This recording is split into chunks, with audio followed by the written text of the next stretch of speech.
Okay.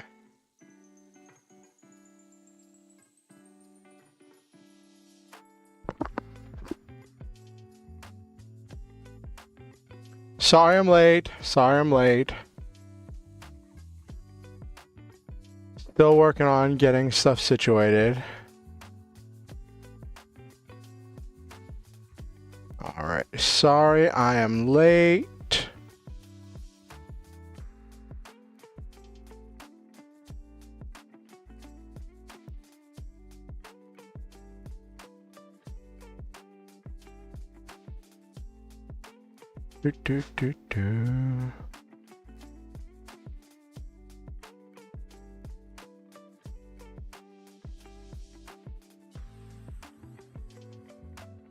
Give me 1 second to get everything situated and we will get started with tonight's stream.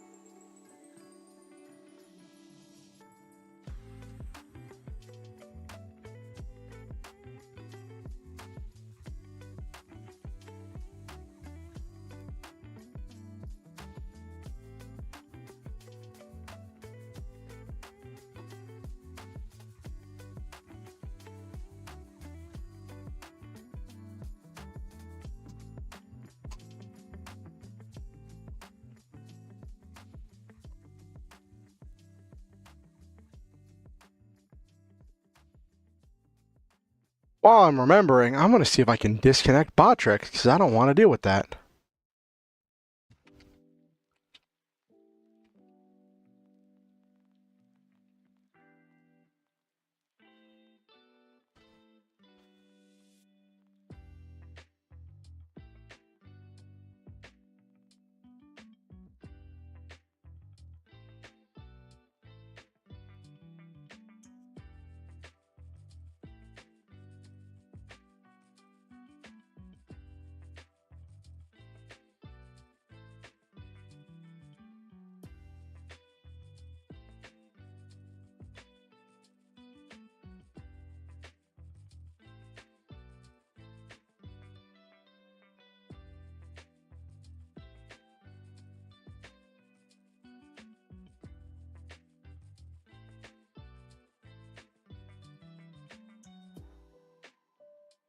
Okay, well, I've turned off all the moderation things from Botrix, so it shouldn't do anything.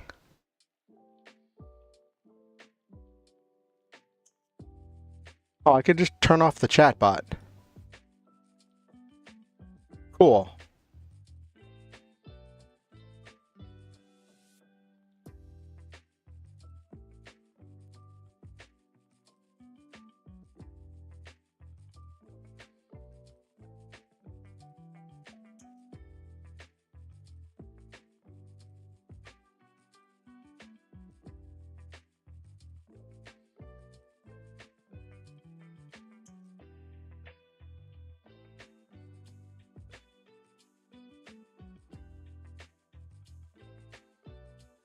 Well, I've turned off the chatbot moderation, so I shouldn't have to worry about it. Okay, anyway, let's get started with tonight's stream. Let's get everything rolling.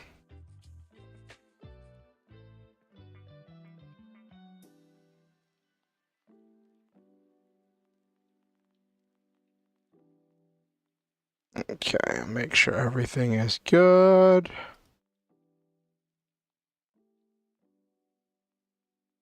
Okay, great, awesome.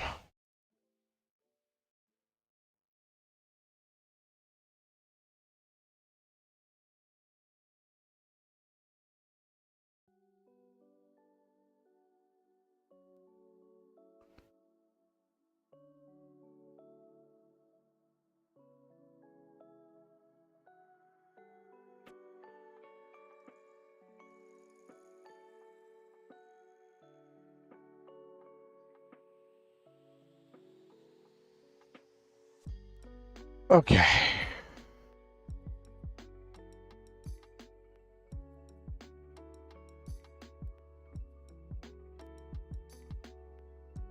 Okay.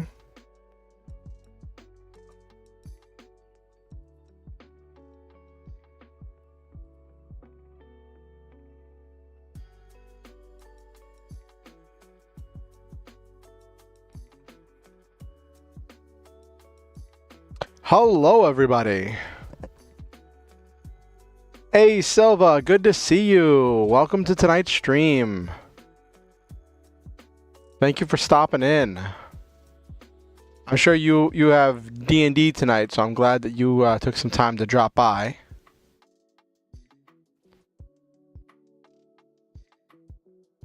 But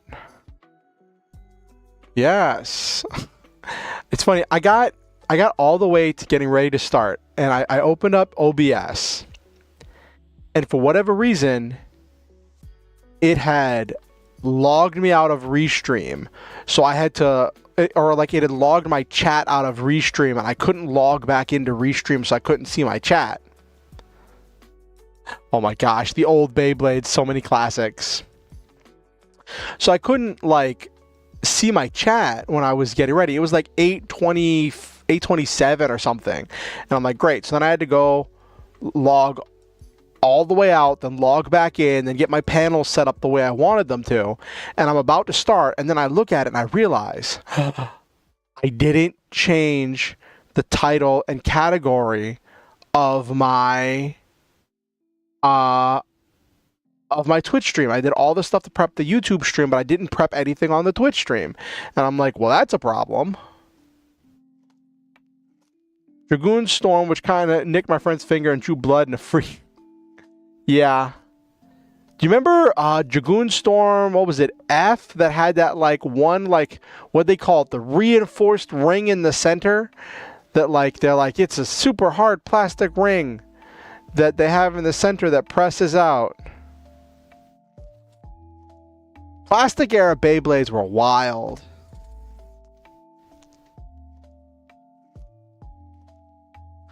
Alright.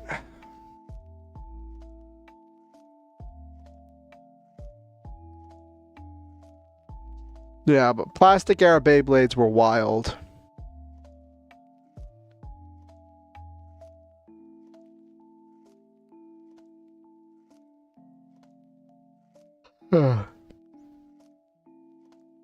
I remember, so like growing up, I didn't really get like an allowance. But it was this thing where when my dad came home, he would empty the change out of his pockets into this one like drawer thing that was at the top of the entertainment center. And he said anytime I wanted money, I could grab change from there. And as a kid, it never occurred to me that there was always multiple dollars worth of quarters up there. There was always change up there. So I would get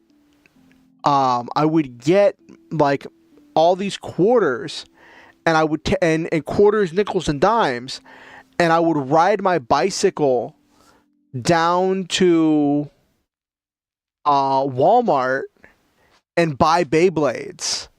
And I'd go in there, and that was back when you could go shopping with a backpack. So I'd go buy the Beyblades, put them in my backpack, and ride back with them. It was a different time. One of my favorites was Galzy, that had the free spinning second attack ring.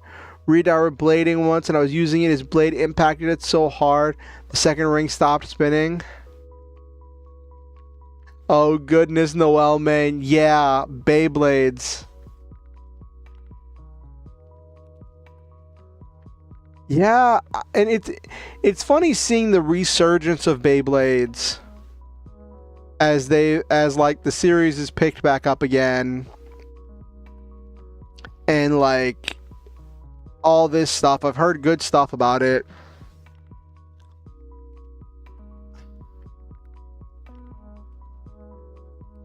Reissues of the originals, yeah, they were so creative and different.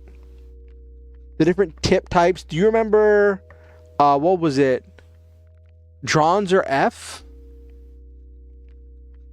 That had the 3 different tips. Depending that you could change the tip depending on what you needed to do. Flat tip for attack, pointed tip for defense, then rounded tip for like kind of a balance.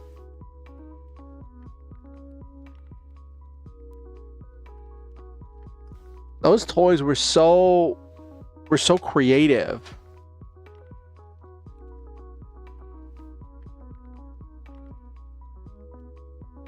I heard that was a problem. I never really had that problem with mine. Yeah, I remember your parents' house.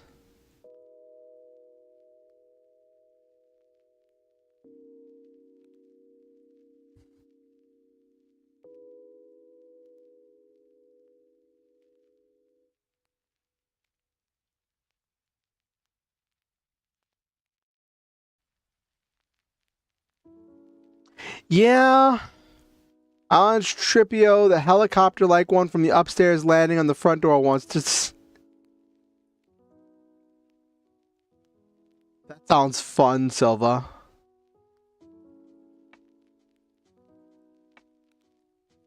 Yeah, well, the thing is, Beyblade Burst really picked up the popularity of Beyblade again and kind of revived it, and has been going strong for a little while. With like English dub, and they have like they have like English original openings, and then now it's moved from Beyblade Burst to Beyblade X or Extreme. And the one thing that bugs me is that apparently when they moved from Burst to Extreme, they kept the burst mechanic where your Beyblades can still like pop apart in the middle of a battle. I was talking to a friend of mine about it, and he was like, yeah, it's a core mechanic of the series now, so of course they were going to keep it. And I'm like, you know, it's not called Beyblade Burst anymore. You've moved on. Like, come on.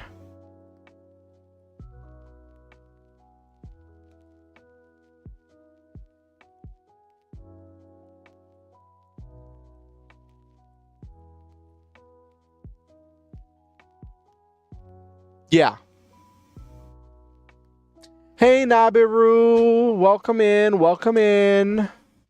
How's our resident magical girl doing?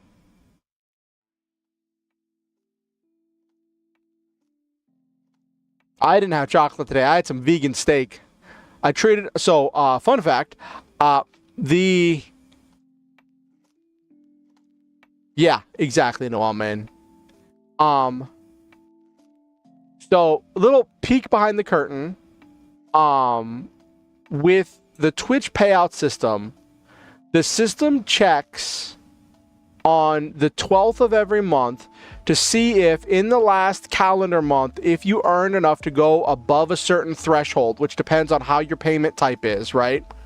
And if you earn in the last calendar month above that threshold, then it sets up the payment through your payment method, and it should arrive to your payment method by like the 15th, right? And because I got some subscribers last month, I got a subscriber right on the 29th of January, which was one of the last days I could get money in order to have gotten the payout this month. Thanks to Okusen throwing a prime at me. Then this month I got it, and even though today's the 14th, my Twitch payout came a day early. It's when I checked and double checked, it said it arrives on or around the 15th. So I wasn't expecting the Twitch payout till tomorrow. It's not a lot of money, but it's money that I didn't have before. Which is really funny because I had to pay a bill this month that I wasn't expecting to have to pay. So it almost canceled out the extra money that I had to pay for that bill. I'm still a little bit further out than what I would like to be, but like, it's fine. It is what it is. I treated myself by ordering food. Yeah, exactly, Nabro. A win is a win. I treated myself by ordering food from some new vegan place that I hadn't ordered from before. They had different stuff than I normally get, because there's this one vegan restaurant I like to order from. and it's got like kind of vegan soul food, and this one was like also vegan soul food, but it was like different. And they had this one that was fried vegan steaks, and I was like, okay. It was like, and so I ordered it, and it came as these two big squares of I think it was seitan that was like breaded and fried, and it came with a little side of this kind of spicy honey. Not honey, spicy mustard. Not spicy honey. I keep thinking like I keep thinking honey mustard, but it didn't have the honey. It was spicy. So my brain is going spicy honey mustard, but I'm like, one of those things isn't there. And my brain keeps removing the mustard and not the honey. And it's like, no, it is spicy mustard, not spicy honey mustard. So it's not spicy honey. It's spicy. It's weird. My brain is weird. That's all I'm going to say. My brain is weird. Sometimes it just does weird things.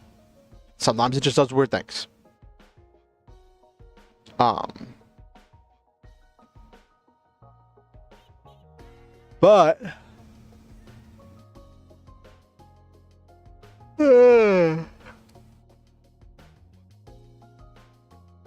yes, happy Valentine's Day. What do you think of my model? I put a little bit of effort into putting together this little outfit for my model. I used... So, I hope you like it.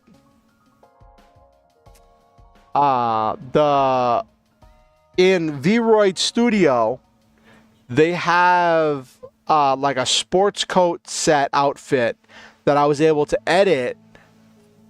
And it was normally like this brownish beige color, but you could edit the color slightly. And I had to edit the color, and originally it had like a dress shirt and a tie. And and there's pants and shoes too, but I don't mess with that right now because I'm not dealing with it. And I was like, that's cool.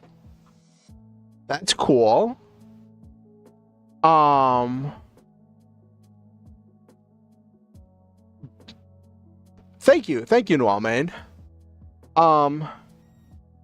But I was like, I wanted to show off I like wearing stuff that shows off the cyber suit. So I was like, I could do it like the jacket I have for my casual clothing. And of course, I have to be a cat boy because it's a holiday. And it's not exactly a lore thing as much as it's just a silly thing that my holiday outfits are cat boys. I turn into a cat boy on special occasions. But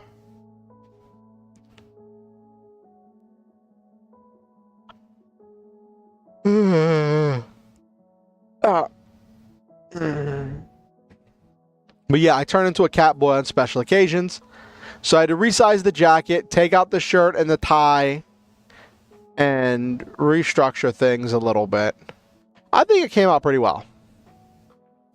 But it's my holiday Valentine's Day set.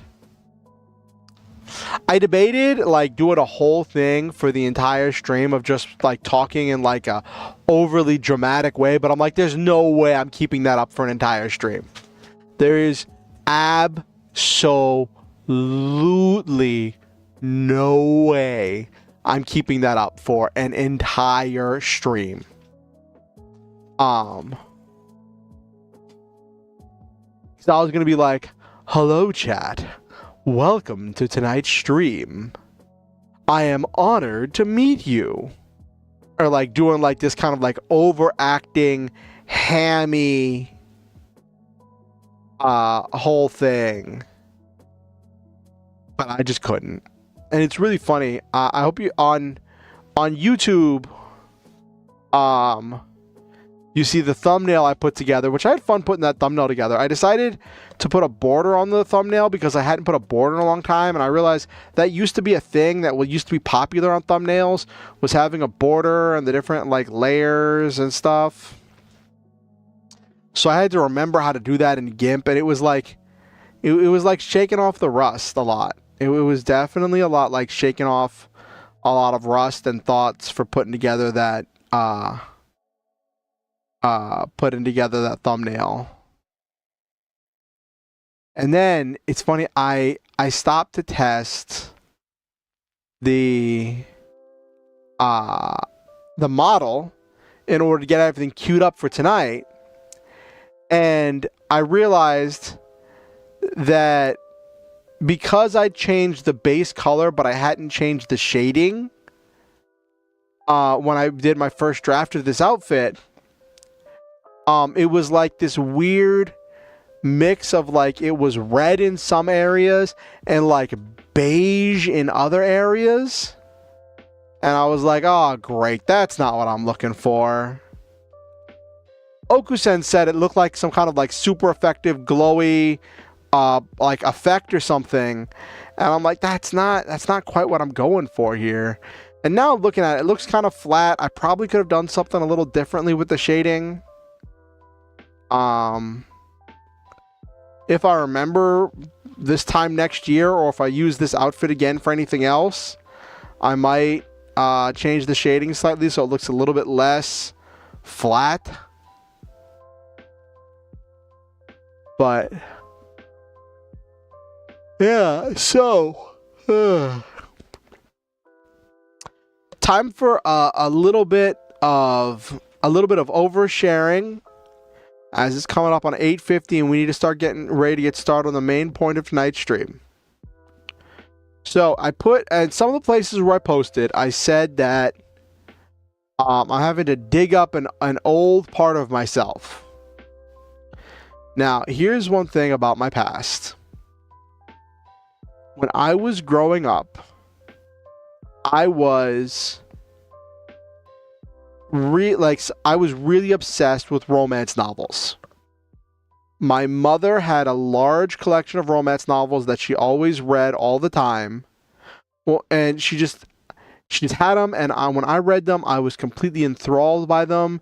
And like, they were not the kind of romance novels that a kid my age should have been reading. And like, it was not, and it kind of messed me up a little bit. Like, I got so, I don't want to be like weird or anything, so like don't cancel me or anything, but it's a thing where like I got so drawn into the plots and mechanics and devices of romance novels that I had trouble distinguishing the concepts of a romance novel, of a story, from reality. And like, I kind of went into this place where I thought everything was justified if it was for the sake of building a relationship, of building I saw getting into a good, healthy, saw that getting into a good relationship was like the end all be all of existence.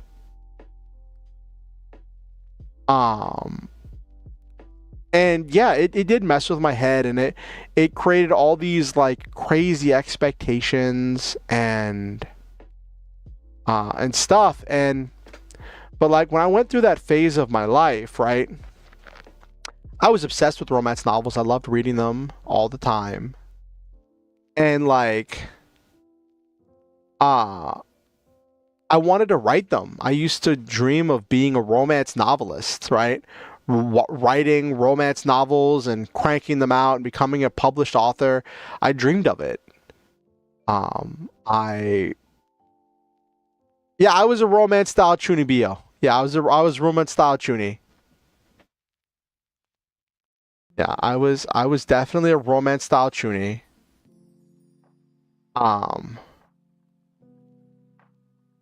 And I I used to read these, I used to check out these books from the library and read them about like how to write a romance novel and all these like guides and tips and tricks for structuring romance novels, pacing yourself, doing these things for cranking out romance novels at a good pace, because you want to be cranking out you want to be cranking out a romance novel like every year or multiple times a year in order to keep up with demand. Because one of the things is that like when it comes to like marketing and selling and making money, romance novels are the most profitable novels. They are the biggest selling genre of novels of any one genre by a massive margin. It is not even close. So of course there's a lot of stuff about like how to be a romance novelist, how to write these romance stories. So like, and then as I came to realize how destructive that like obsession with romance and relationships and all of that stuff was for me, I kind of got an aversion to it for a little while, like where I just wasn't writing or really dealing in romance stuff. And it's this weird thing where like that in some ways it came out in different ways for me, as my primary love language is words of affirmation, right? And that came out for me where I would do what I've learned now is called love bombing people, where you say this long string of words of affirmation, building someone up, and just loading them up with lots of love, care, attention, and affirmation in order to help them and encourage them, right? At least that's how I understand it. The term could mean something else. Actually, I have Google here.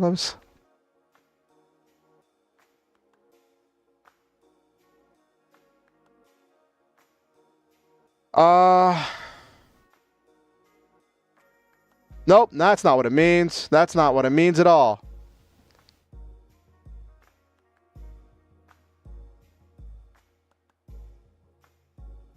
Never mind. I've been using this term incorrectly.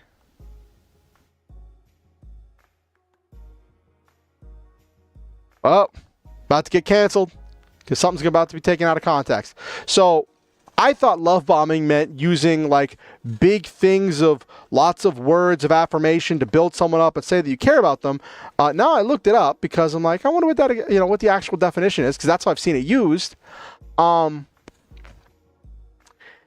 According to Psychology Today, love bombing is an attempt to influence another person with over-the-top displays of affection and attention. This kind of behavior is a form of emotional abuse, although it can be experienced during any stage of relationship in the early stages. Yeah, that's not what I mean. Well, good thing I looked that up. Now I cannot use that term ever again. Because I'm not trying to manipulate anyone into doing anything whenever I'm like, and I'm just loading up words of affirmation and lots of love onto somebody. I'm just trying to like express that I care about them and remind them how amazing they are and fill them up with with words of affirmation.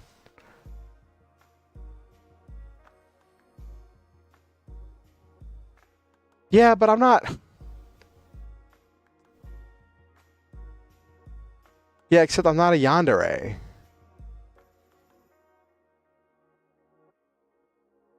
I have recently started watching a yandere VTuber. Uh,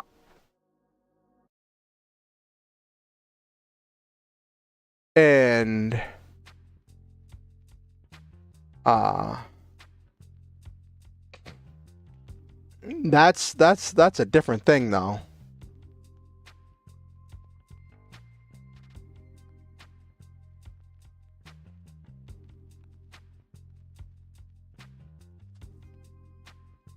Yeah, I thought so. I'd seen the term get used before, but I'd never heard it used in the context of emotional abuse or anything negative like that. I'd always heard it used in the context of overloading someone with love and positivity.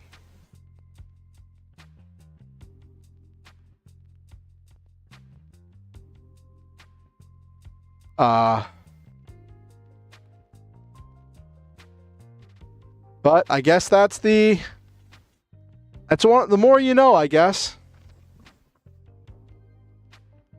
The more you know.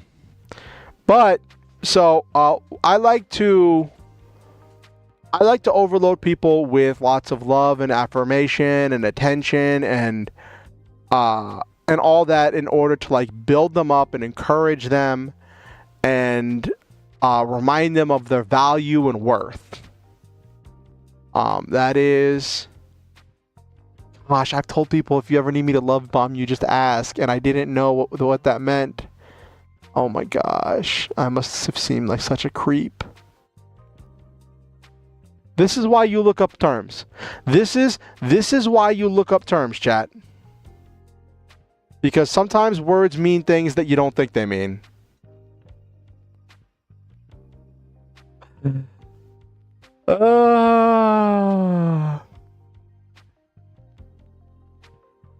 Anyway.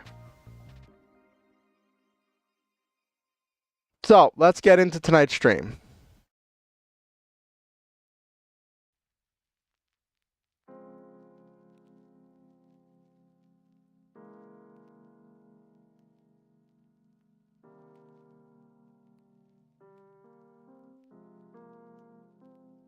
Okay.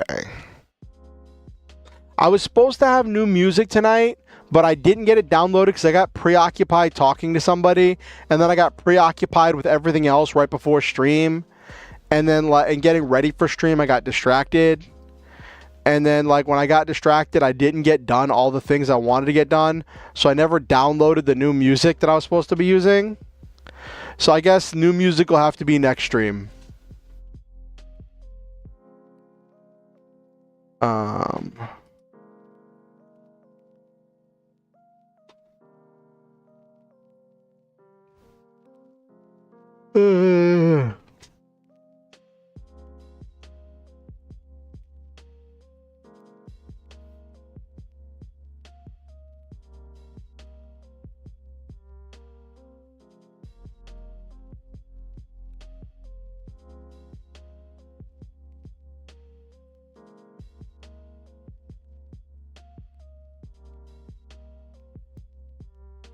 Better do anything due to my anxiety. I try to stay stable, but Valentine's really does derail. Oh, I'm sorry to hear that, Noel, man. Well, I hope this stream isn't super stressful for you. So the point of tonight's stream is I'm going to be trying to write a short romance story, a short love story. That's going to take place in the same universe as my practice mech fights. Still don't have a name for that universe yet.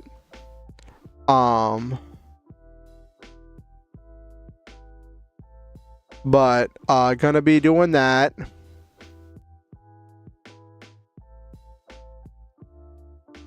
There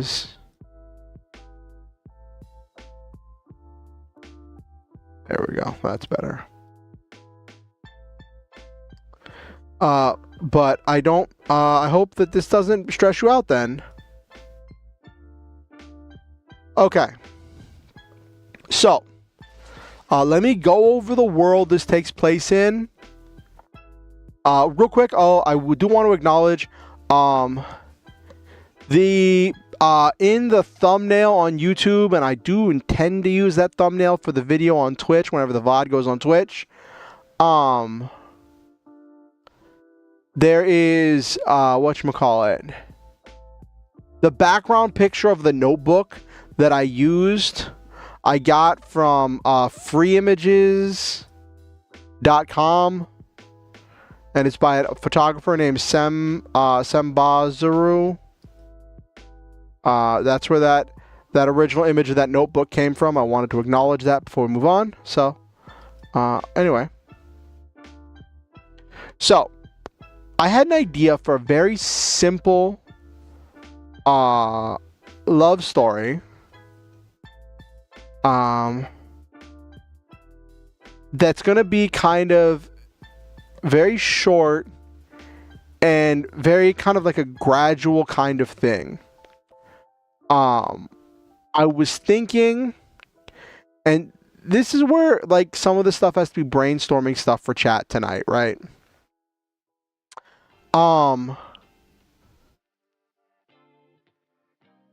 My idea I had was to have this set in the last writing exercise I did with Practice Fight 5, there was a lot of drama happening between Celery 1 and Paprika and Ex-Librarian and Paprika 7, his operator, who was an ex-dental assistant.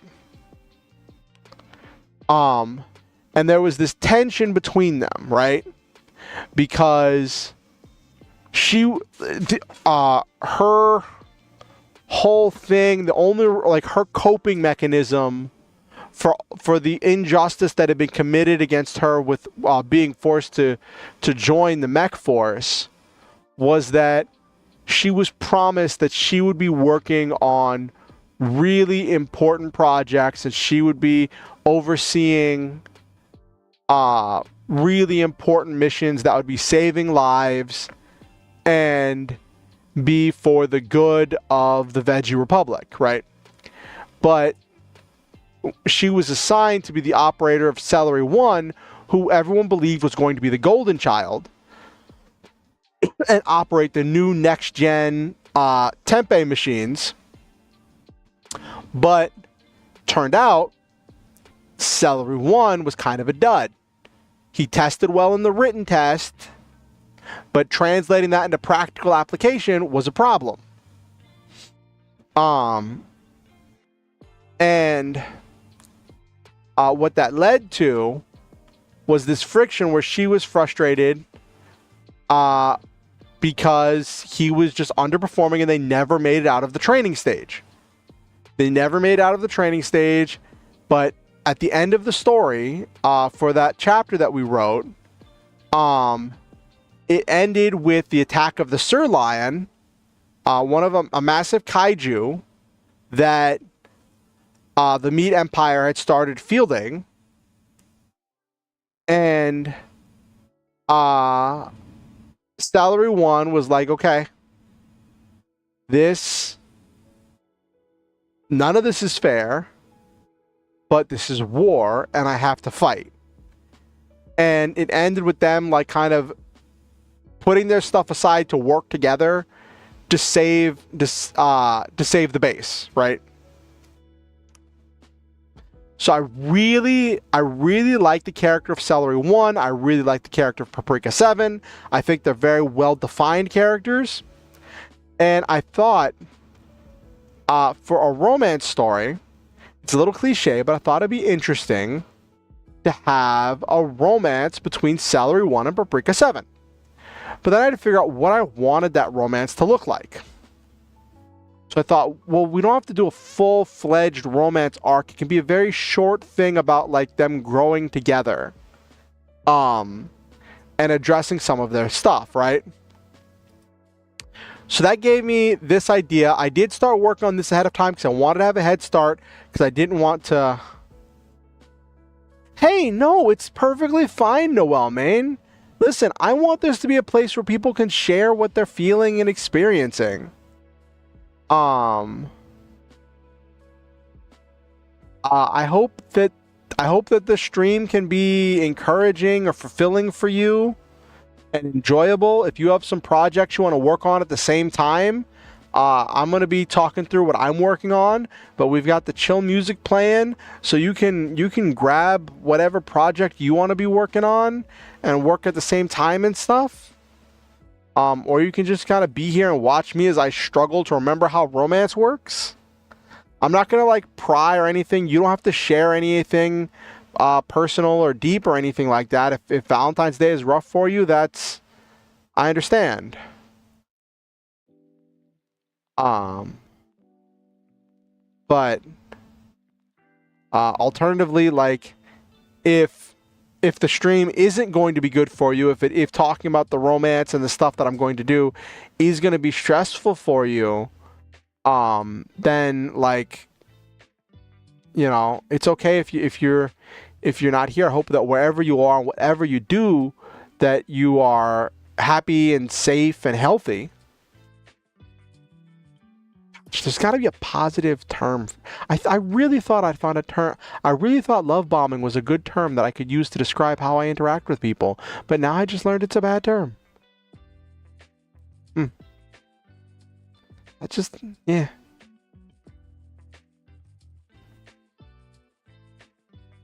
I hope I didn't say that I like to love bomb my viewers, because that sounds really bad.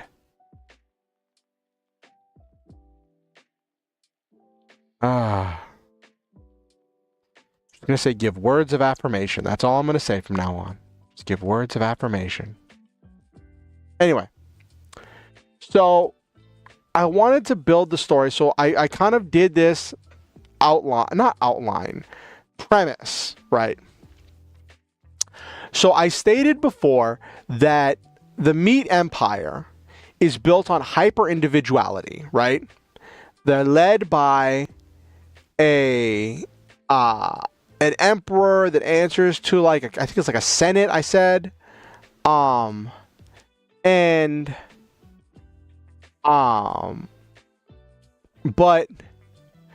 they see their mechs as the expression of their ultimate hyper individuality because the mechs allow one person to have a huge effect across the battlefield. Their mechs are outstanding, with amazing powers, borderline magical tech, and just like deadly forces of destruction. But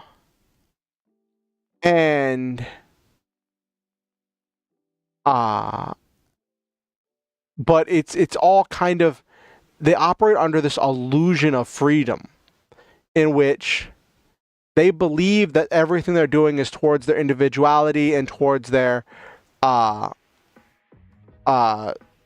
freedom, but they don't realize that the government of the meat empire is dangling this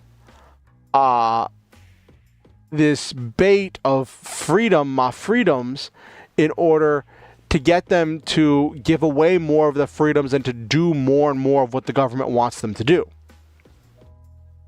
And one of the big representations of that in the meat empire is that all of the stations, all of the forward bases of the meat empire only have 2 mech pilots that are government assigned couples that are supposed to fight for each other and have each other's back. And it's this thing where like they think that they're free because they get to go out and they get to do this greatness on the battlefield, and the only person they have to share the spotlight with is like their other half. But then they aren't realizing that this other person they're with is someone that's been assigned to them by the government as a battle couple. And it's one thing where they're seeing one thing and not the other. Now, at its core, the whole concept of the battle couple and the government assigned partner thing in the story previously was introduced as an excuse to only have 2 pilots per base in order to set up the premise for a previous practice fight. But now I'm going to take that and expound upon that. And that's one of the things I like about doing these series of short stories, is that I could take these ideas from previous stories and expound upon them, right? So what the premise for this story is that the Veg Republic has seen the effectiveness of the government-assigned battle couples to boost morale in the Meat Empire, while they aren't confident they have the infrastructure to institute a similar system, they're doing the next best thing. They advertise the holiday of love, Valentine's Day. To celebrate the day, they have special dinners being served to any couples that come to the Chow Hall. The hall has been rearranged into lots of small couple-sized tables. They're hoping that building bonds like this will make the members of the mech force forget what has been done for them and improve morale. I'm probably misspelling morale. It's probably supposed to be with an E. Yeah, it's supposed to be with an E.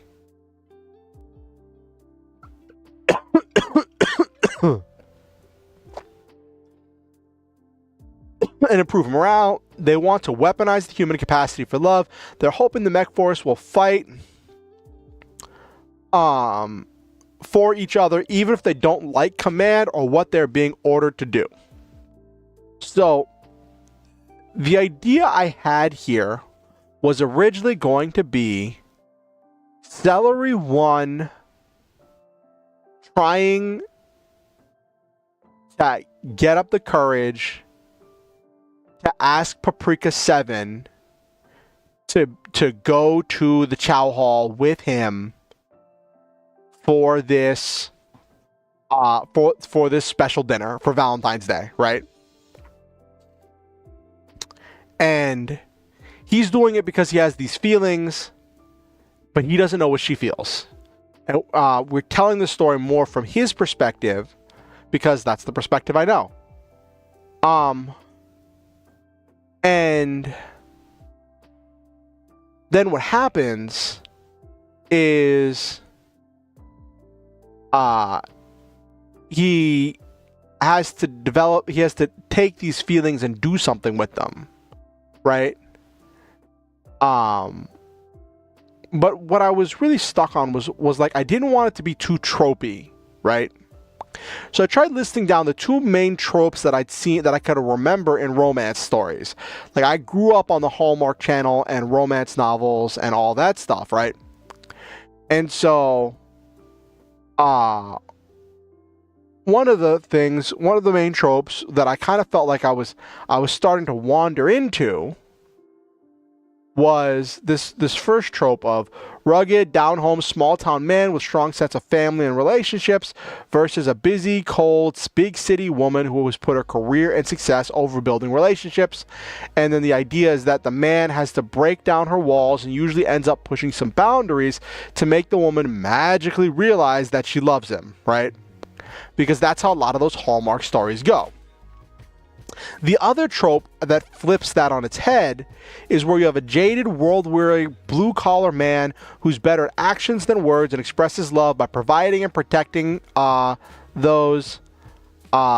providing for and protecting. Hold on.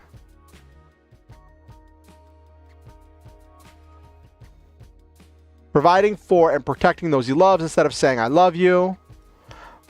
Versus a soft, emotional, homebody woman who's struggling to provide for herself. She's full of love for everyone, is heavily invested in her community.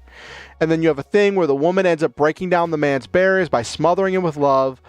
Usually he has a kid that he's raising alone, and she steps in and provides a softness and love that he can't. She completes their family unit, and together they form a functional unit.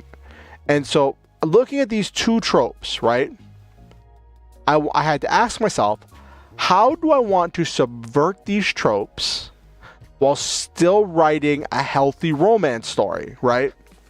Because I want it to be a healthy story, right? I want to write a love story, not a tragedy, right? So, I'd also debated doing a whole thing where, Celery 1 starts to fall for, like, Celery 1 in the midst of combat gets stranded out in the wilderness in the midst of a mission and runs into an enemy pilot. And then we get some of the perspective of, like, why the Meat Empire is going to war. And then there's these two sides. But I felt like that would be too much like 8th MS Team with, like, one guy falling in love with a woman from the enemy side. But with love stories, there's been so many love stories told. It's kind of hard not to tread the same path as some love story somewhere. So it's just kind of. But with it being a mech story, I felt like I wanted to shy away from that and just keep it simple.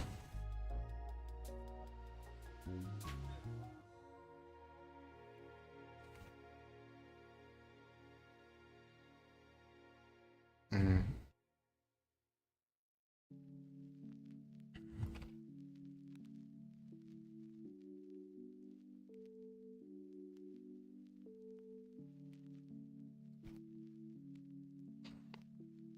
All right, so he wants to ask Paprika 7 out.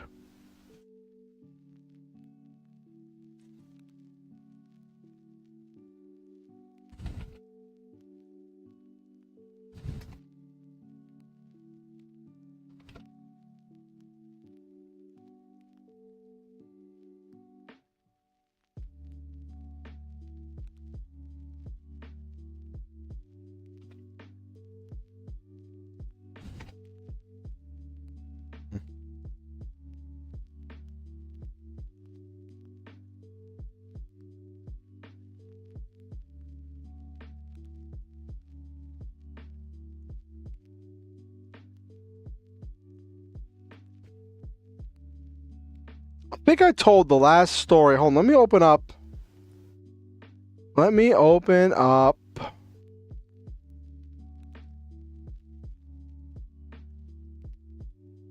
Practice fight 5.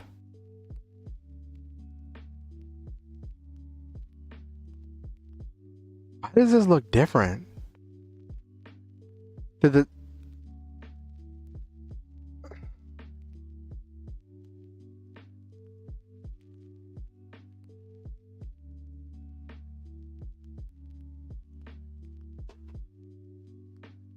Oh, I opened the text file. That's why that looks weird. Okay. Hold on.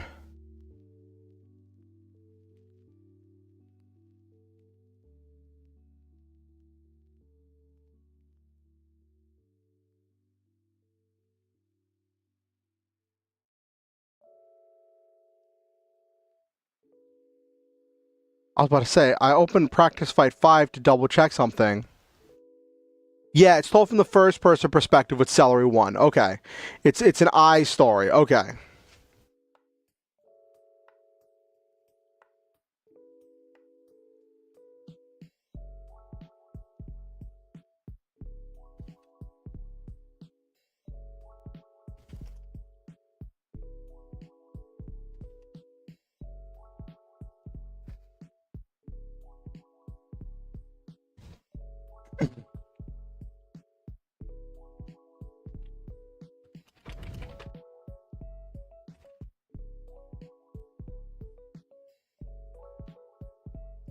So I'm doing a thing where but I also don't want to do a thing where like it's like bumbling idiotic guy who's like just a nobody and has main character things uh and just uh bumbles into like this super uh gaining the attention of this super attractive and smart and successful woman. So I want to subvert that as well. I want to portray him as being capable in his own right.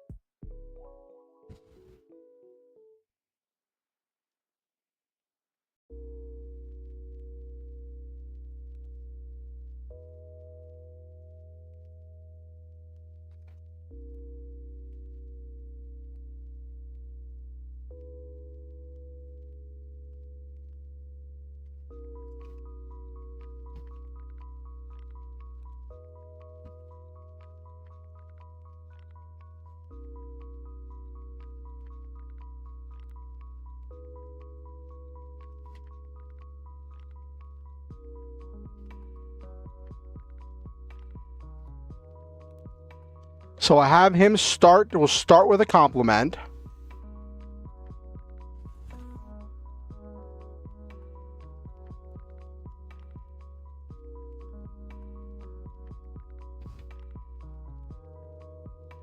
We'll start the day before. We'll have this stretch over the course of 2 days.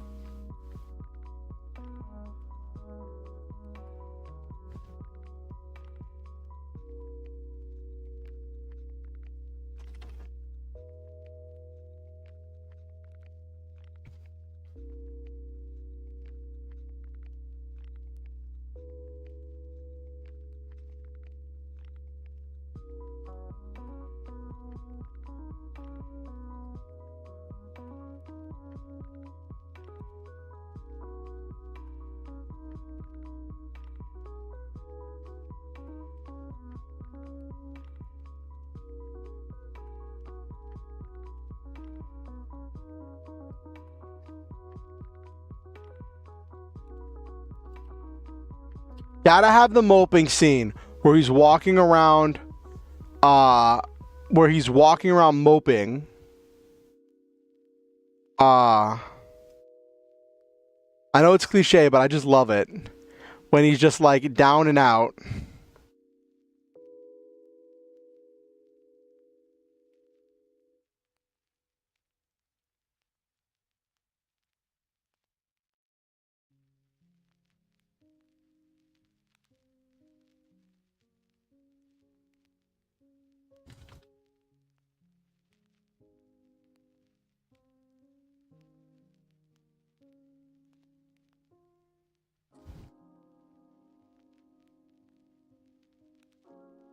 Who do I want, chat? Who do I want to be the one to find to give him the love advice? So I want it to be a member of the repair crew, another pilot, another operator, another commander.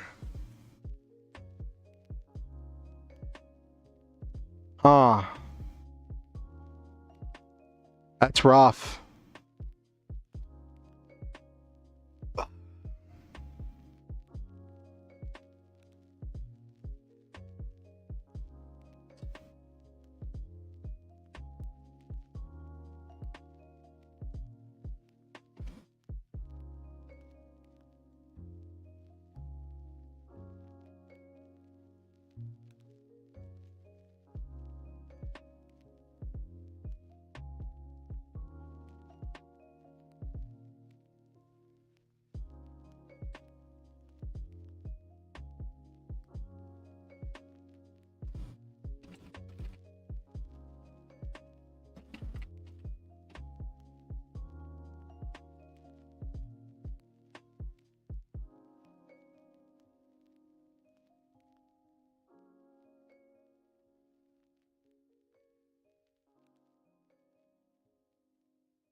So we're going to do the openly communicate his intentions.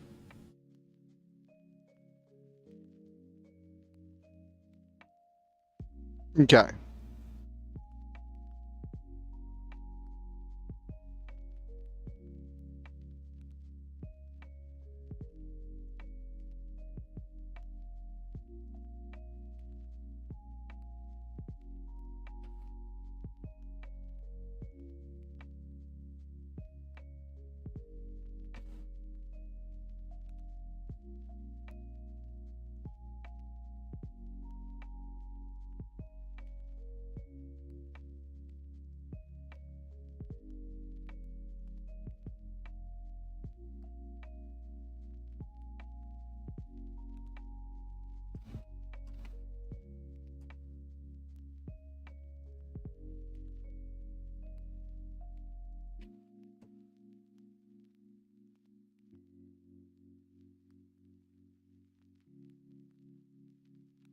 Ask if he can talk to her.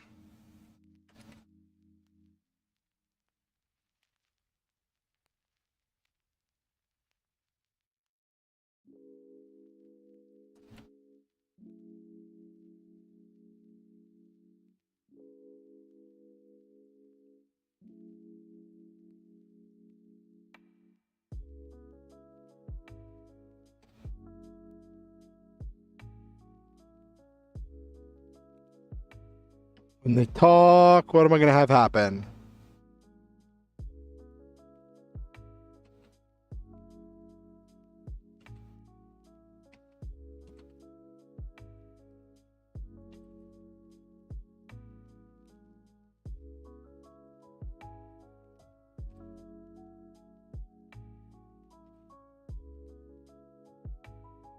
Get to know more about her.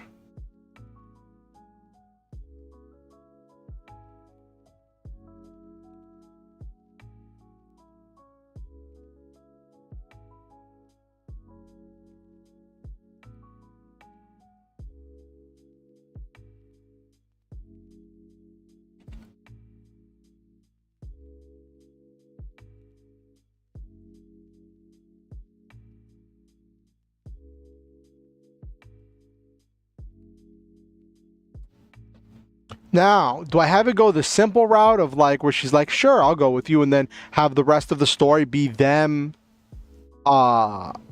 talking and like having this like building this relationship as they share their personal experiences over dinner?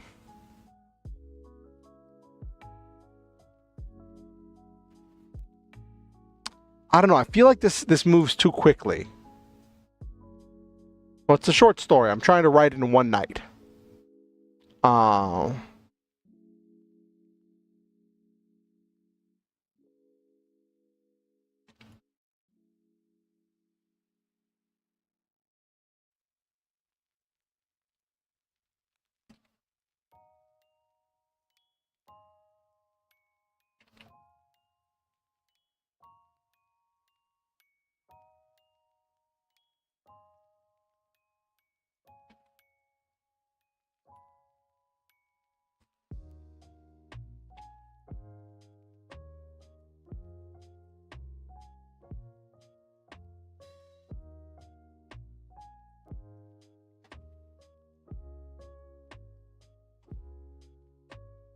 mhm.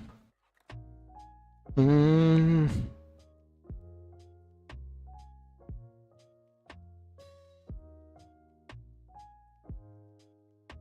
What if I have this start instead of starting the day before, I have it start the week before, where he starts trying to talk to her and drop hints? Ooh, that could be good.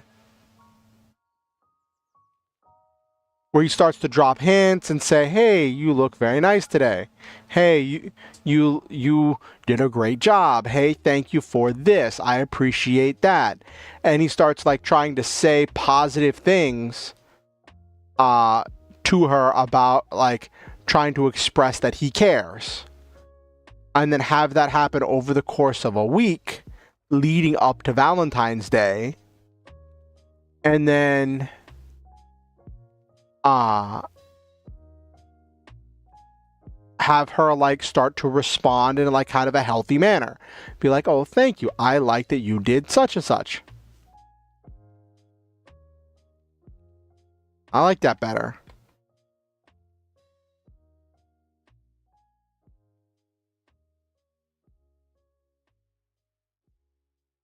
Yeah, I like that better.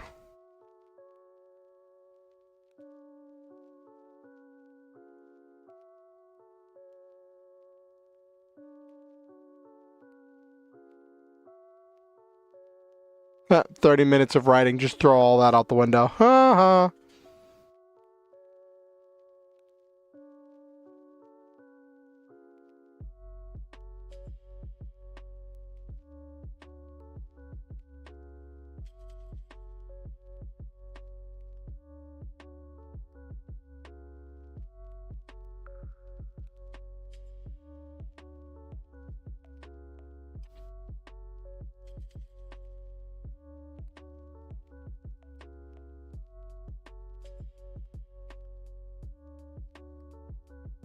Okay, start 1 week.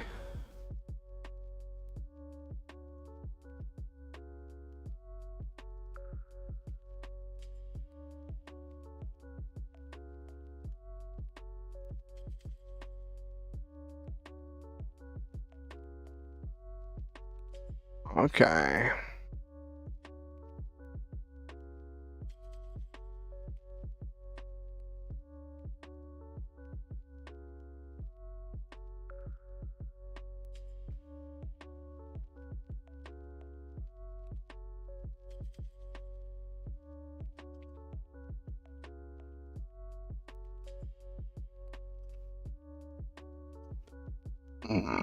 Oh, excuse me.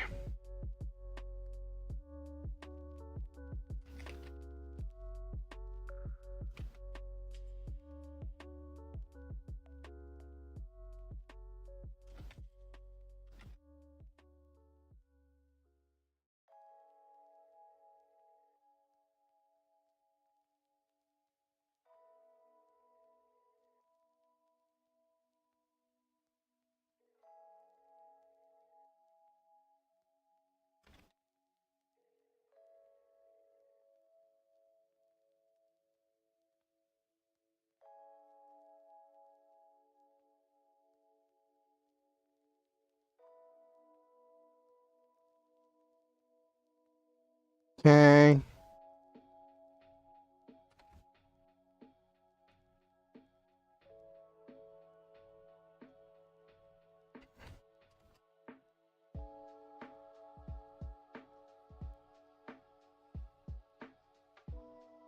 Got an ad going on the Twitch side for those of you who aren't subscribed.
I could subvert expectations by having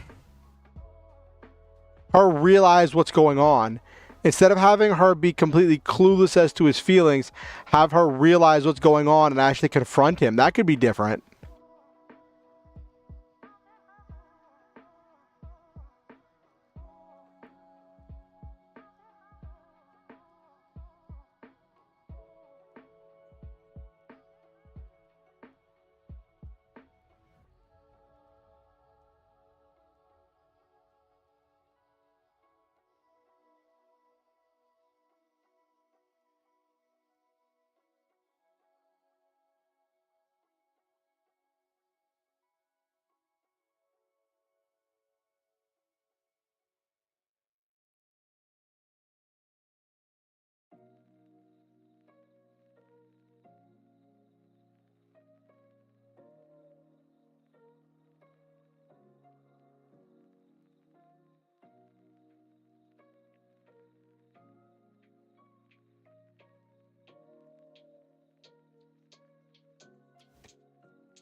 Yeah, let's do that. Let's do that. Let's subvert expectations that way.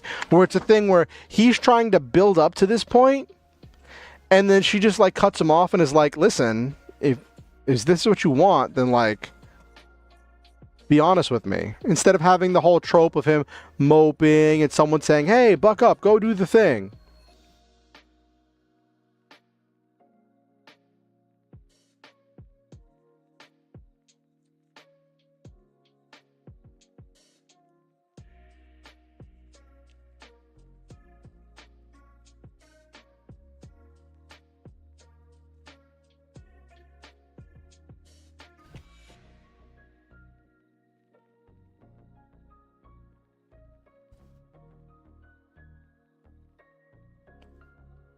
Rib eye frog kaiju. Rib et eye frog kaiju.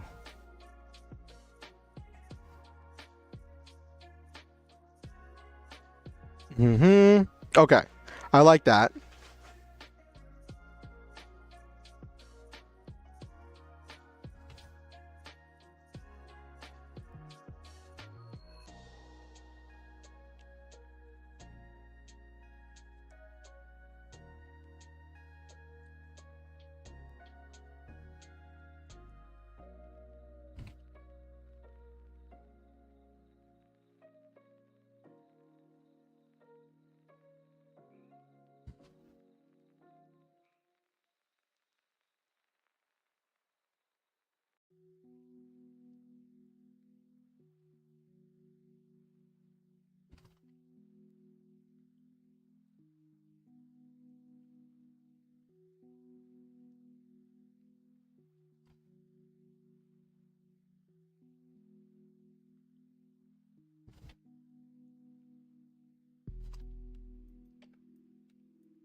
Okay.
Then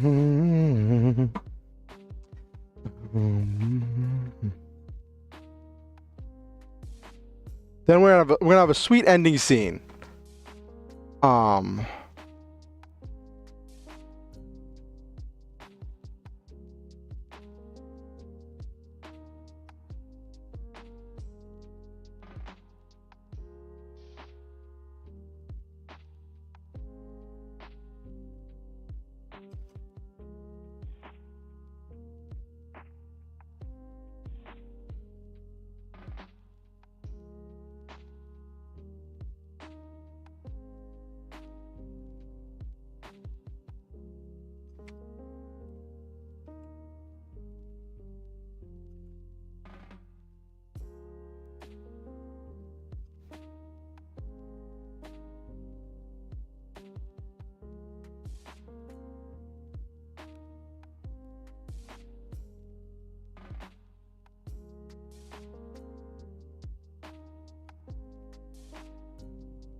Hey, LA Draws!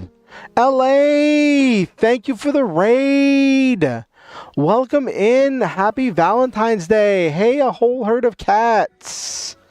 Visible Boom, thank you for the follow.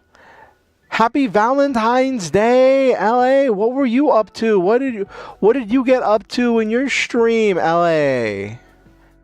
LA is a wonderful artist.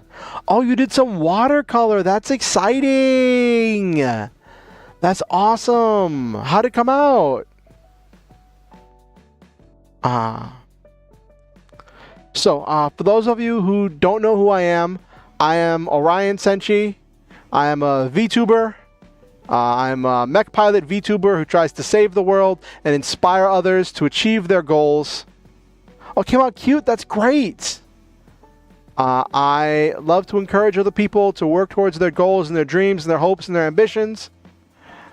Tonight, for Valentine's Day, as you can see, I am a cat boy. I will occasionally turn into a cat boy on special occasions and holidays. It just happens. It's not even in the lore. It just happens. But for tonight's stream, we are doing a special writing stream in which I am working on writing a love story. Right now I'm outlining the points I want to hit in the story, and then I'm getting ready to actually get to the story writing. So, basic rundown of the universe. So, I guess a little bit of backstory. Yes, welcome all in. Actually, let me see. Let me do... Can I do this? I want to see if I can do this from OBS.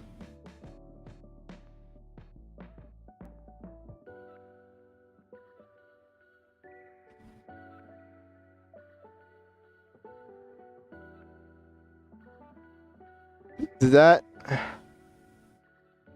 lot of disconnected Botrix? I was trying to do the stream elements one. That's weird. Okay. But yeah, I did a shout out for LA. LA is a wonderful artist and a great friend. So, a quick rundown about this world and about the world that I write in. So a while back, I realized that as much as I love giant robots and action and adventure, I did not feel like I was very good at writing fight scenes. So I decided to work on crafting and practicing writing mech fight scenes for giant robots. But I needed a world for the stories to take place in order to give them context and meaning and value. So I started crafting this world. And it started really silly. And the idea of the world is that things have very silly names. Big hearts to you too, LA. Things have very silly names, but the story takes them really seriously. And I have done 4 of those fight scenes. I just did another one that started as a practice fight scene a while back for the 5th one, but the 5th one turned into more of an emotional character building story that was really cool. And so now I'm building on that previous story in order to create a love story for tonight's thing. Basic rundown. There are, in this world, what I'm going to say is going to sound very silly, but there's just an inherent silliness to it. There are these 2 major nations in this world, the Meat Empire and the Veggie Republic, that are opposed to each other politically, and the Meat Empire has invaded the Veggie Republic, And the idea here is they have these silly names, but it's like an actual like war story. And the story is told from the perspective of soldiers from the Veggie Republic's mech force. And what the Veggie Republic did in response to the invasion was they studied the mechs that the Meat Empire had in order to design their own mechs and their own machines. And all of the mechs are called proteins because they are named after different sources of protein. And the original naming scheme was the Meat Empire was different types of meats, and the Veggie Republic were different types of vegetables and fruits. And this idea of this philosophical war between carnivores and vegans or vegetarians. But I took all of those ideas to the extreme, and I've just kind of added stuff on that kind of fit but kind of didn't until it formed into this new thing of this opposition and this war.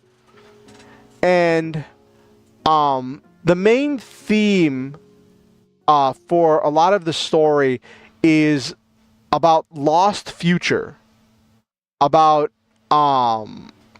us living in a society that doesn't value you, and what that feels like. So when the Veggie Republic got invaded and they learned how to build their own mechs, they started mass producing mechs, but they needed a lot of bodies to pilot these mechs, to maintain them, to operate them, and they didn't have time to take volunteers. So they instituted a draft.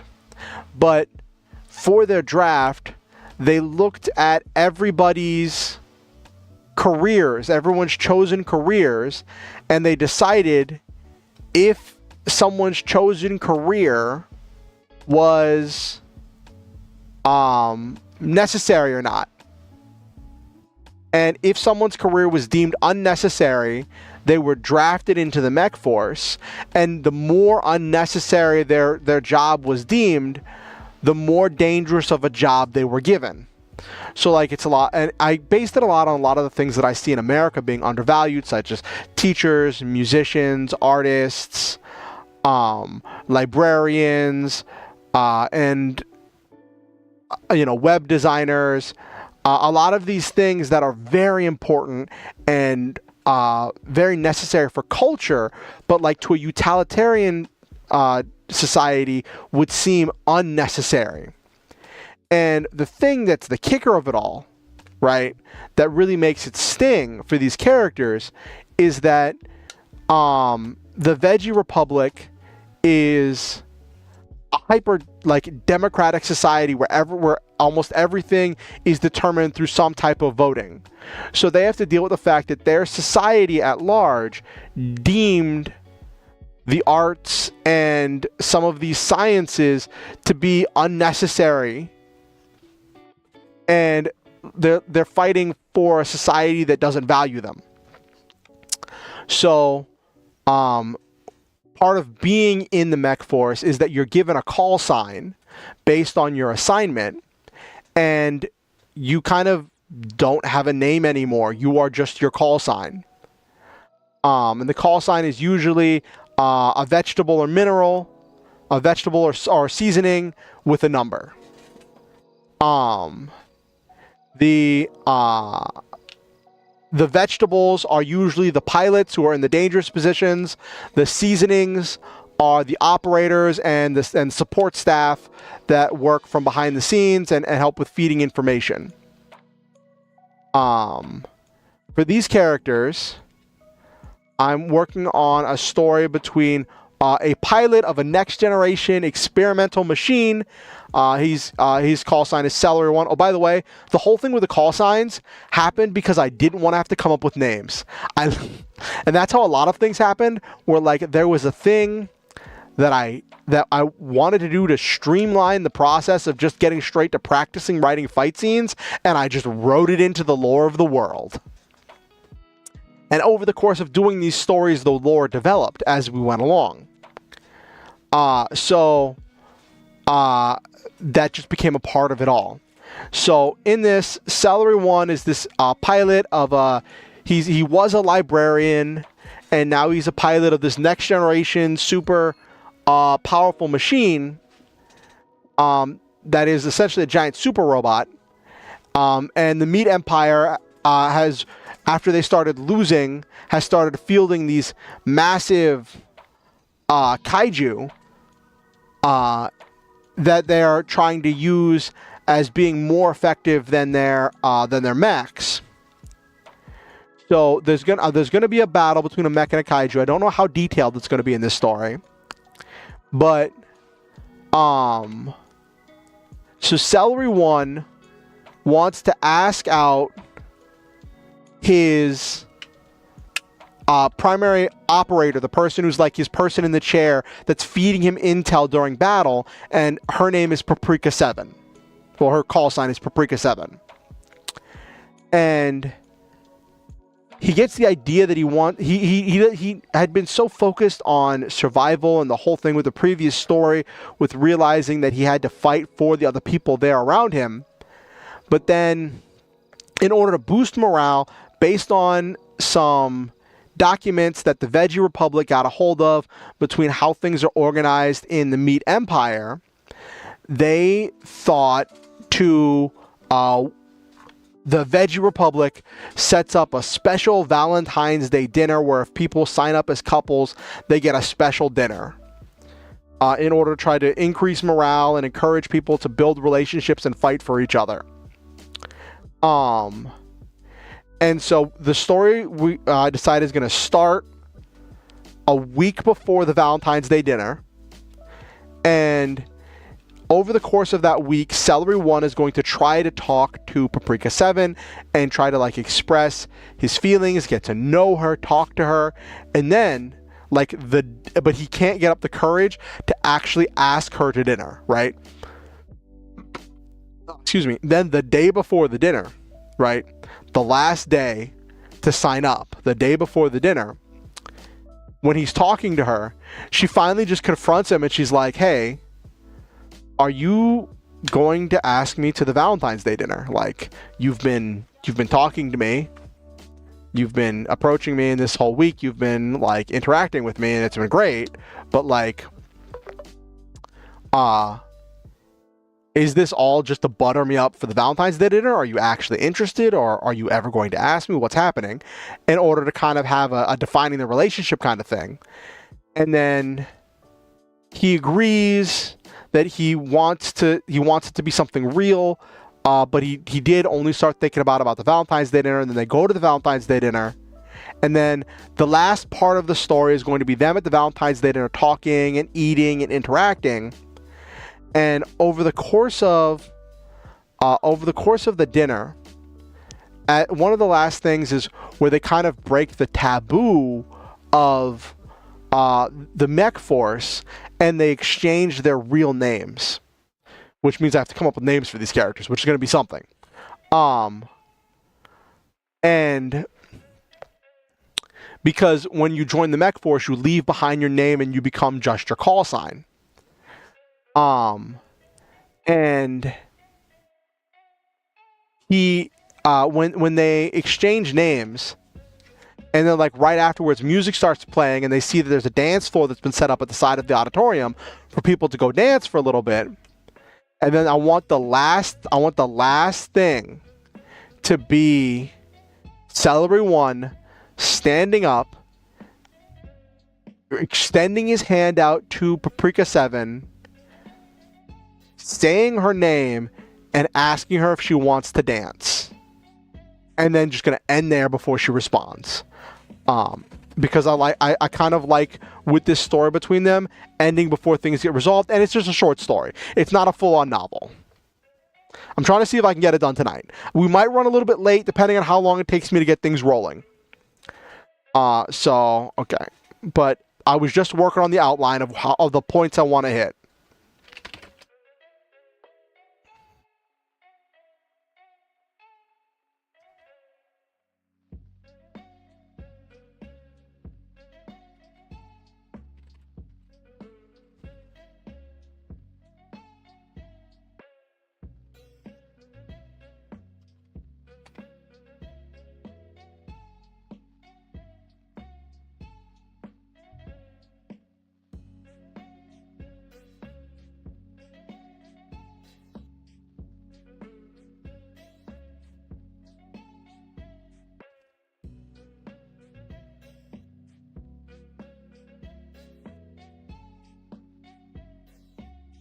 It's funny.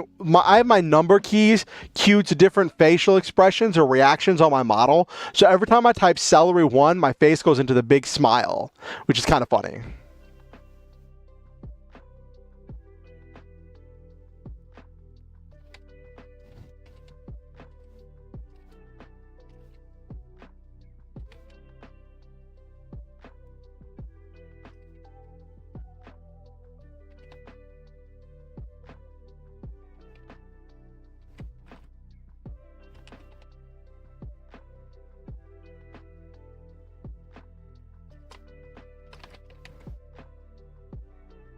Cool. All right.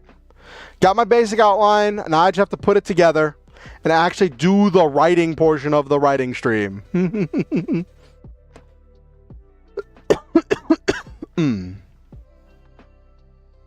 Okay.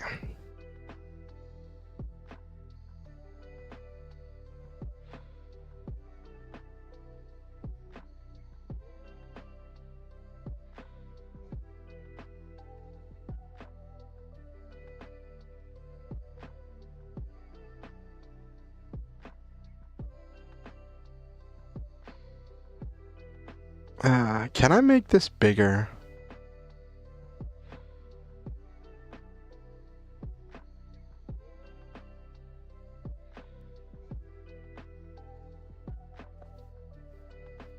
Anyway, I hope you all enjoy the writing stream. Let's get to actually writing the story. We've outlined it. We've got a basic idea of the points we want to hit.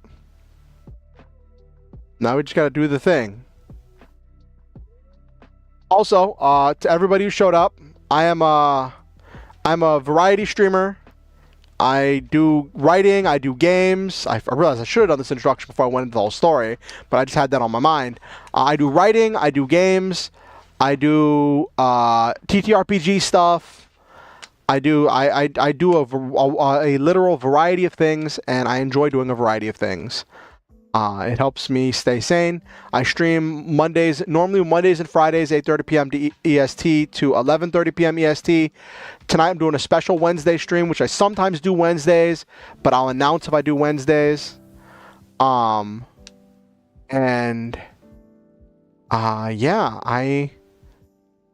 I enjoy having all of you here. I stream both on YouTube and Twitch, so if you hear me responding to someone and you don't see their comment, that's because it was probably on, if you're on Twitch, it's probably because they're on YouTube, or if you're on YouTube, it's probably because they're on Twitch. I have both chats listed separately on the screen because you're not allowed to have a combined chat. But I appreciate all of you.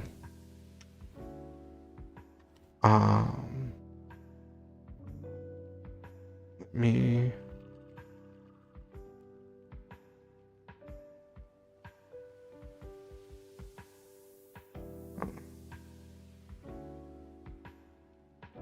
Okay.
Okay. Blah, blah, blah, blah. Made peace with my situation. Dedicated myself to doing everything I could to make sure that all my allies came home. That's a pretty good. That's a pretty good. Uh, a good description of the first story, where he made peace with himself. He had an opportunity when the Sir Lion, busted down the gate and ran in. There was a moment where he was like, he looked at the open gate, and Celery One could run away. He could have escaped. He could have deserted, ran into the wilderness.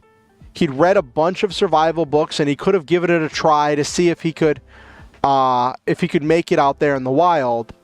But even if he didn't, at least he could die free. But then he saw all of the people getting mowed down and struggling to fight the Sir Lion, and realized he was the only person on this base that was trained to operate the Tempe. That's the super robot he piloted. And that he was the only one who could stop this beast. And if he ran, then everybody on this base was dead. And then he made his decision that while it wasn't fair, he didn't agree with it, he didn't like any of it, he was going to keep fighting for, not for command, but for his fellow pilot, his fellow soldier, his fellow member of the mech force.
Okay. Mm.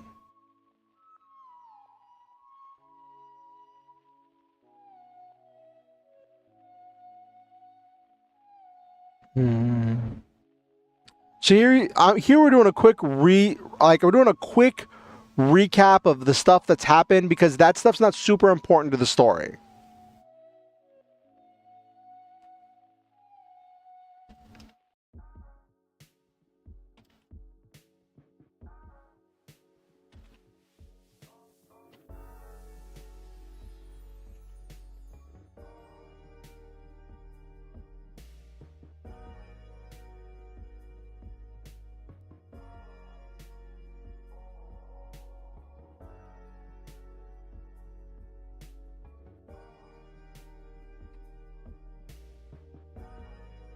I always misspell protein.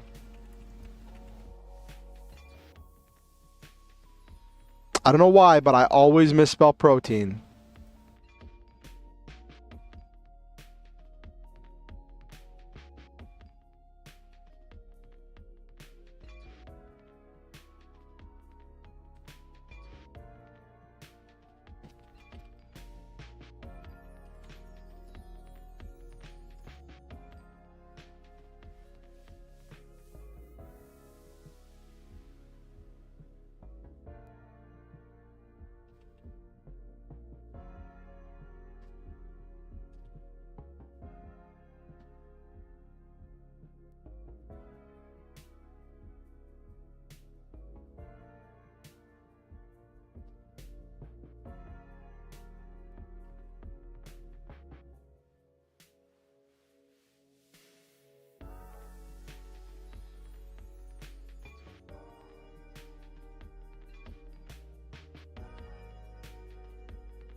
Okay, so now I want to create the setting. I want to create the world that exists here, right?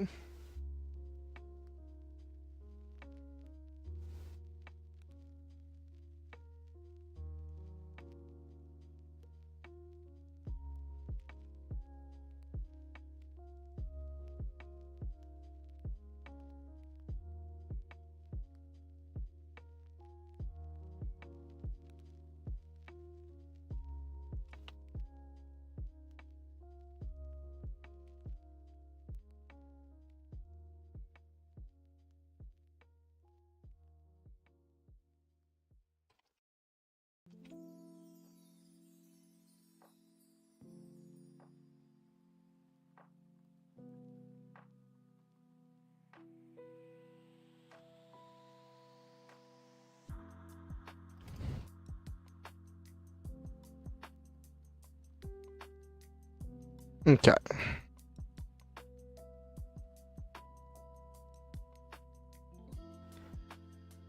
Okay, I didn't need to be told the results of the last mission. I fought in it.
All right. I always have to remember because I don't use conjunctions very often, but I have to remember that's a normal thing to happen in conversation.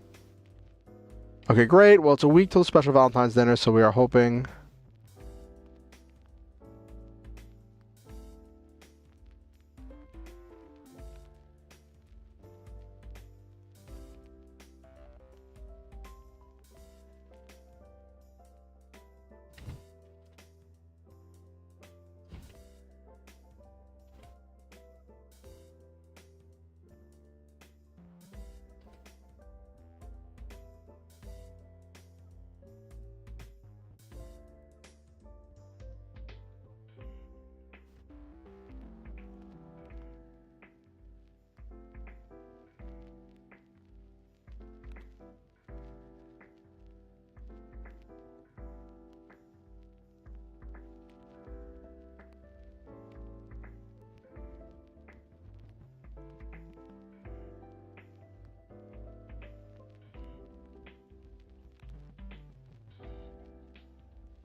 Do-do-do-do-do.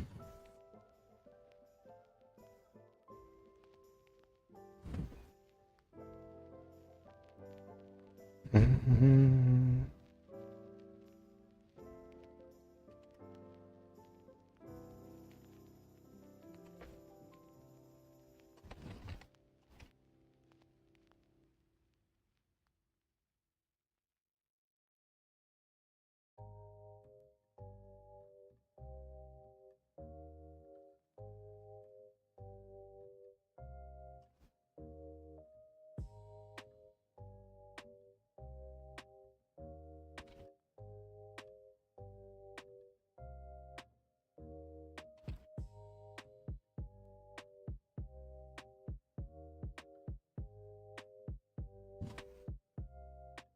Mhm.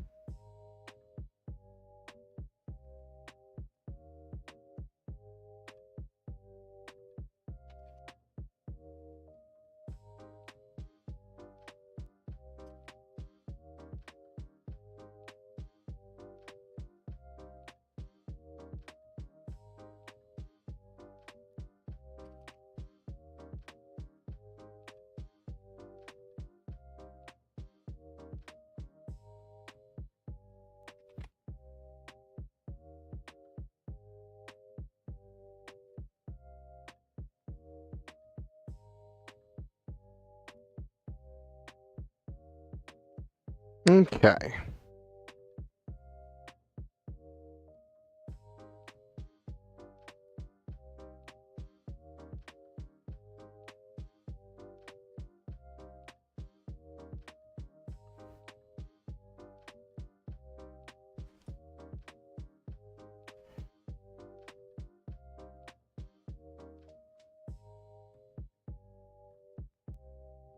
How did I describe Paprika 7?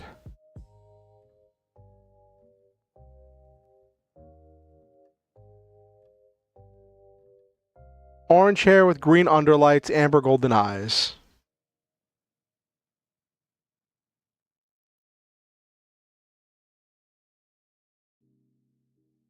Did I describe what?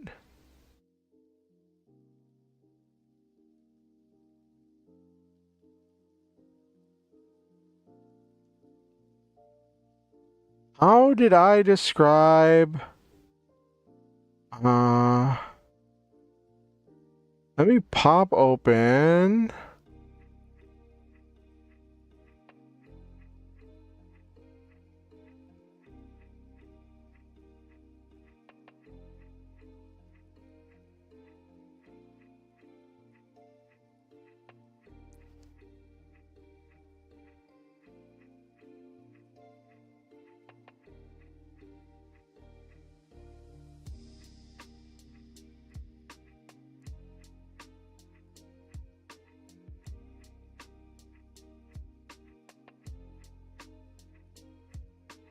Okay, I don't think I ever described what in the last story, I don't think I described what Salary 1 looked like.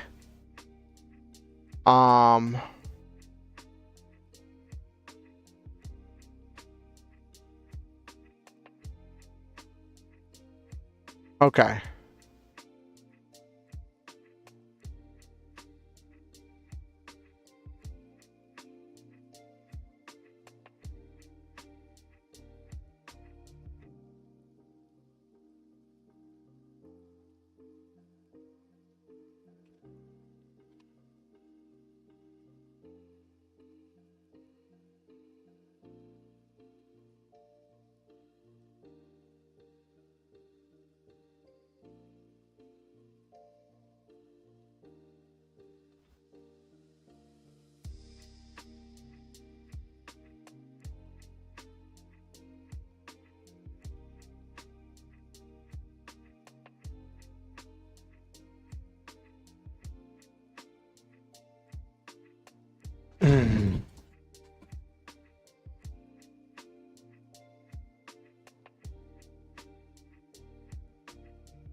So now I have to write romantic stuff.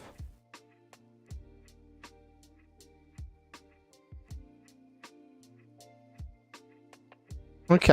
I have to write generic romantic stuff. Well, not generic. We have to write like fitting romantic stuff. We created the setting, created the situation.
Mm-hmm.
Okay.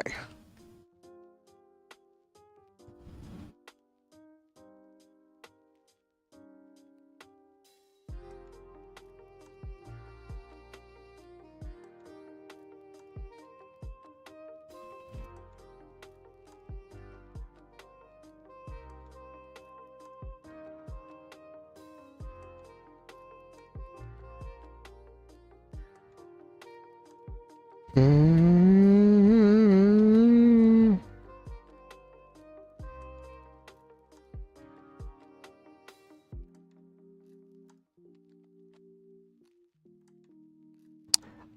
Um,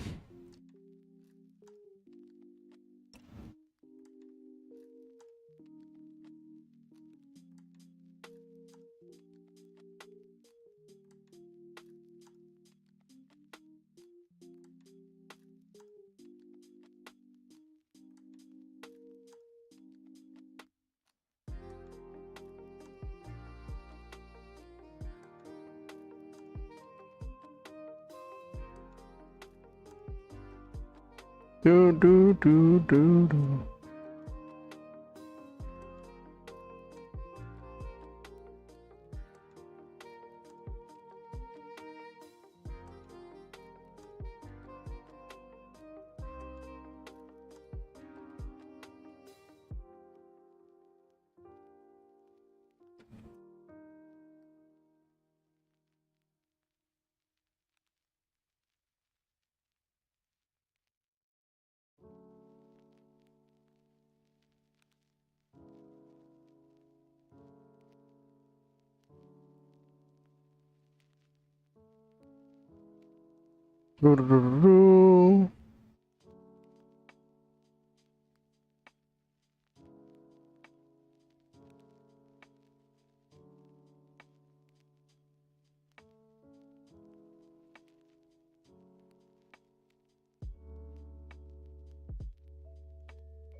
All right, so here we're kind of building this, where we're kind of doing this whole thing, where he realizes that she means so much to him in the field, but he doesn't know anything about her.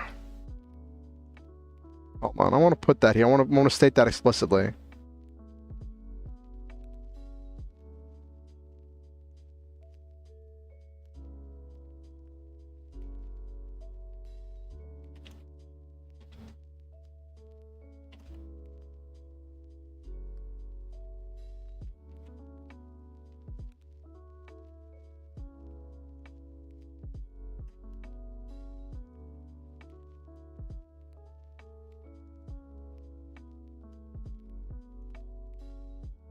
Actually, did I say in the last one that he knew she was a dental assistant? I should just leave that other one open.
Okay, so he's gonna start with something like awkward,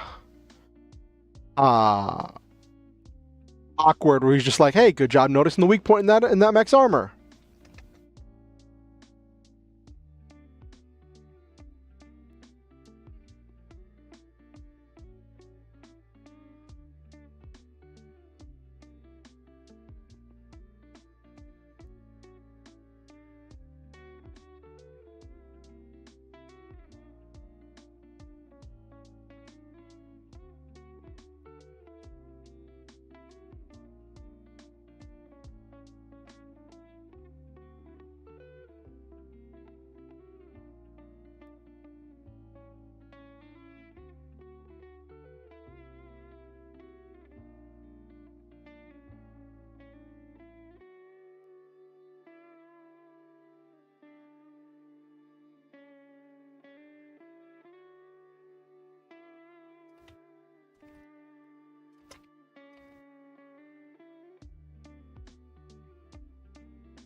Oh, there's an ad going on Twitch. Okay.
So now is where he's fighting the ribbit eye frog. Instead of a rib eye, it's a ribbit eye. Get it?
Okay.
Oh, helicopters. Okay.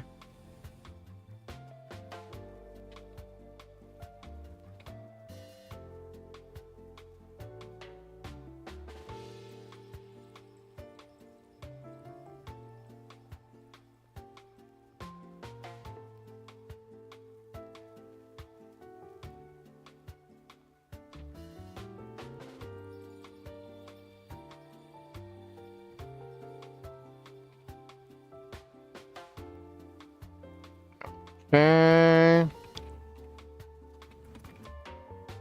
So now we're getting to the actual fight scene. There has to be a mech scene. There has to be a fight scene because this is a story I'm writing. So there has to be mechs in it.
Okay, have to walk the rest of the way. Okay.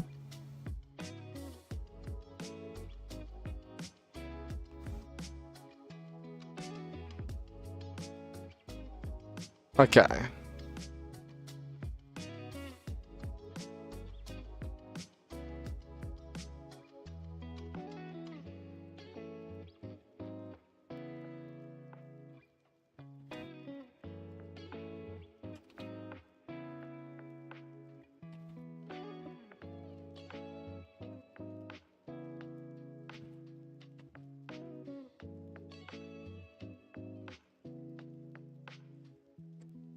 Alrighty. Ba ba da ba da. Massive armored frog.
Okay.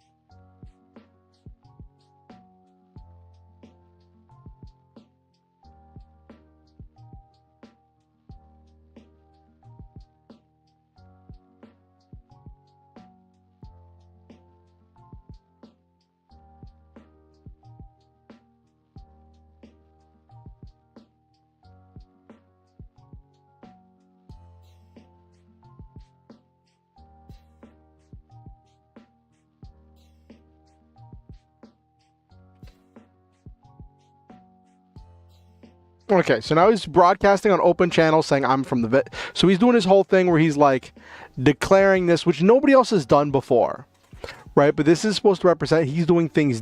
He's like the Tempe does things differently, like, and that's the difference in power structure. Where like whenever they were assaulting.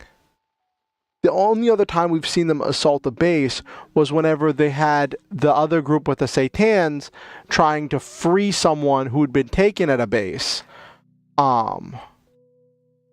Because they were at a disadvantage, they did a sneak attack, where now the propaganda is that the Tempe is a match for these kaiju. So now they're like, hey, this is your chance to, because they can't sneak up. This thing's like the size of a small skyscraper. It's not. It's size of like it's massive.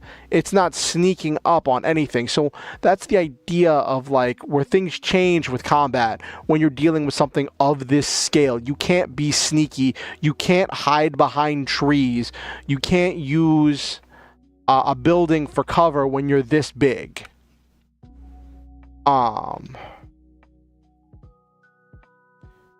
And that's one of the ideas that I kind of like about it.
So I don't think I specified.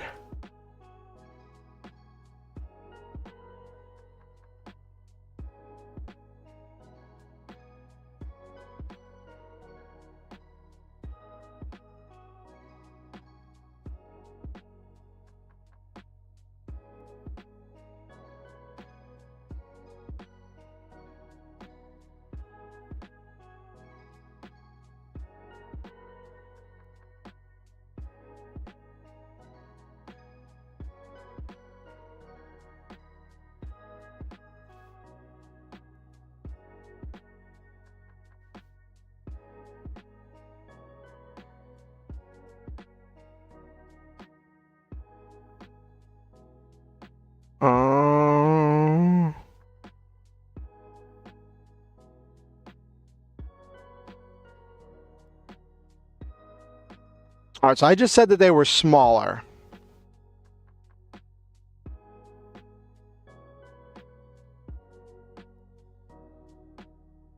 Okay.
Buildings and the rubble.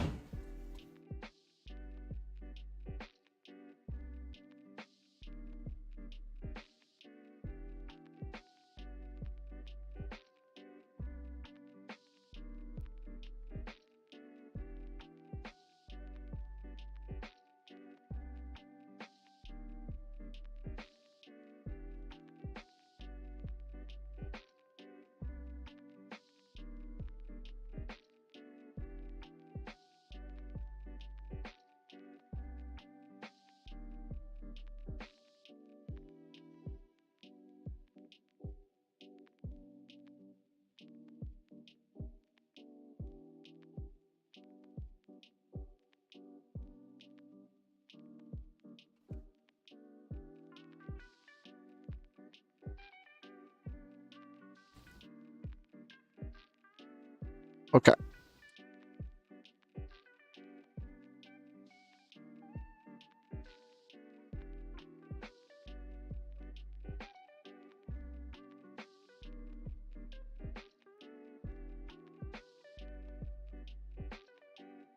Okay, and I put in here different attacks.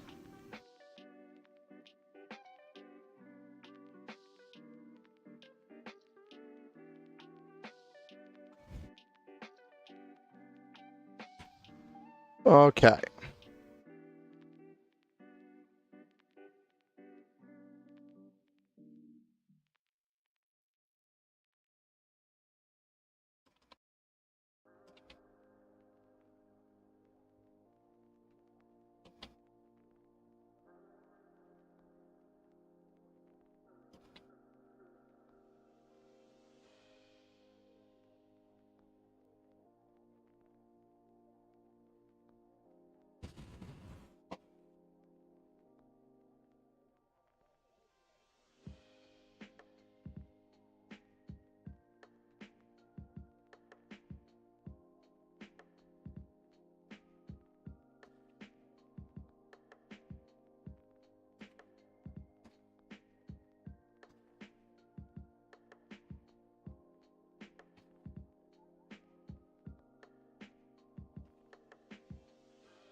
Okay.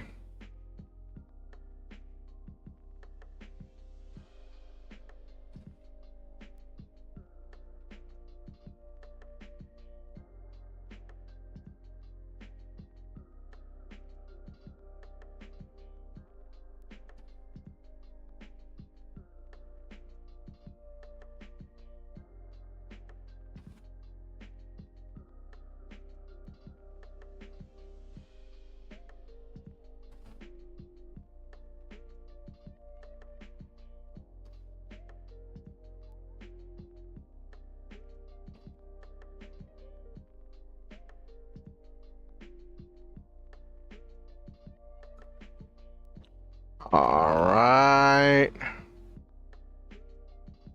Da-ba-da-ba-da, flew across the sky. We haven't even gotten to the romantic part yet. Huh.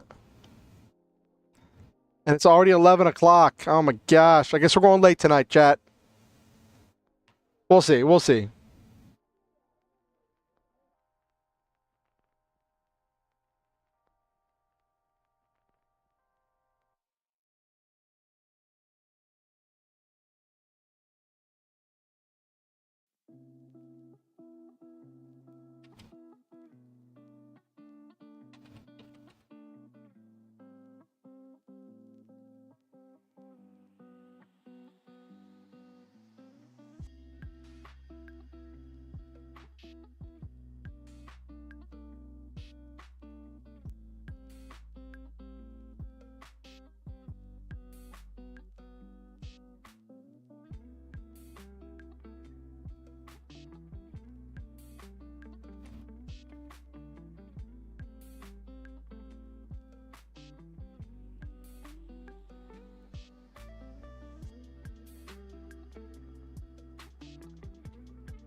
Okay.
Okay.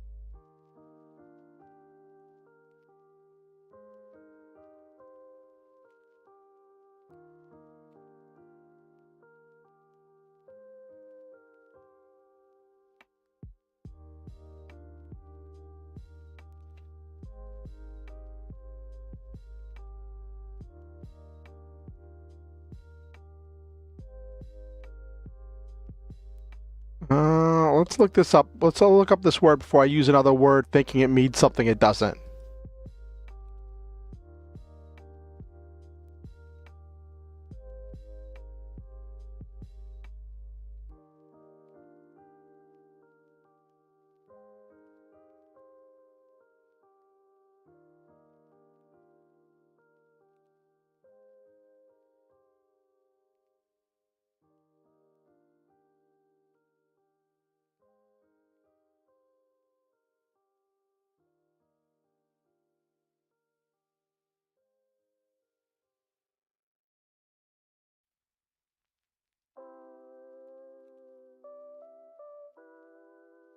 Okay. Suplex is the right word. Okay. I had to make sure I had the right word there.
Okay.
Okay. All right. So now we got through the fight scene. It was very short, as it should be, because this is a love story. I got 15 minutes left now to write the actual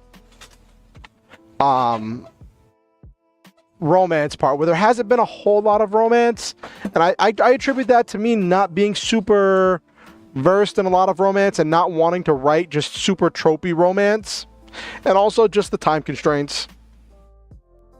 Excuse me. Because I'm going to be spending time with my partner later.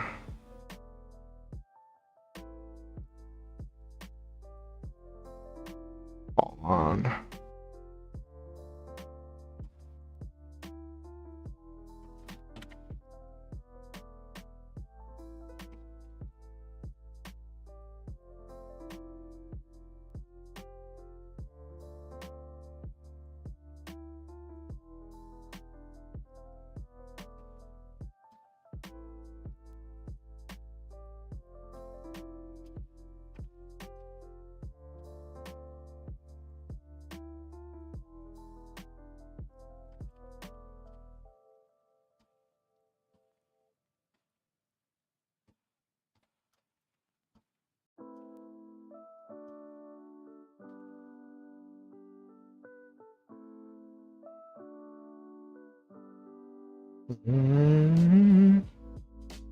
Okay.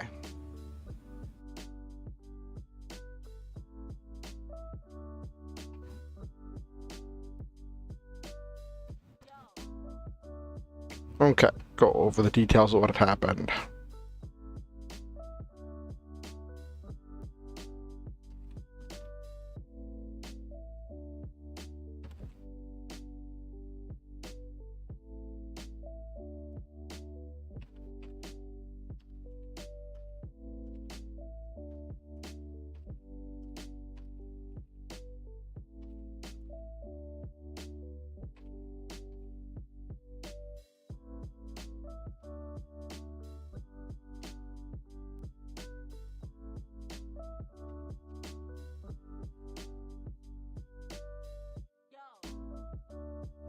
Mm-hmm.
Okay.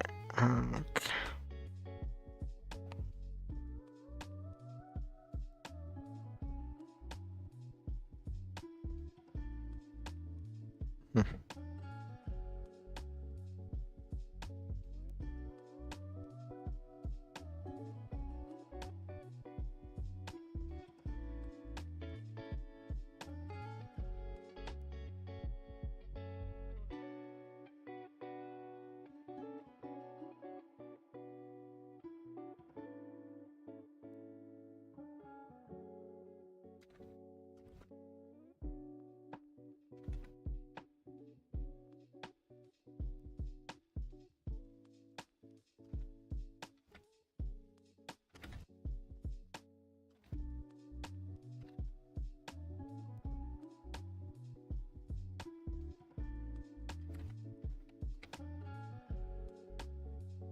Did I misspell disappointment?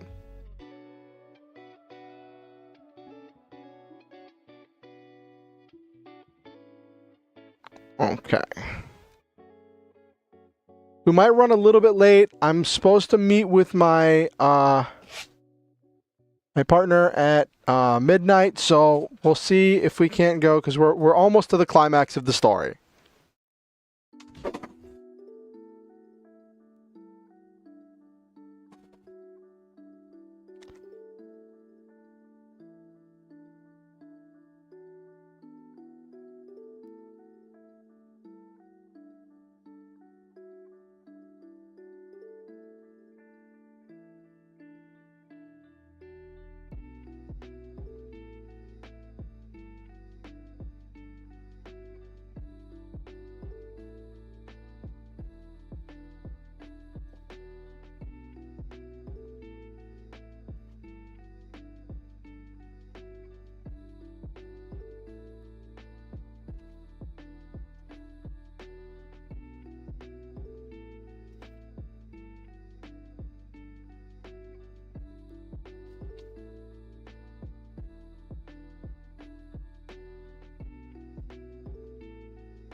Ooh, I have an idea how I might end it.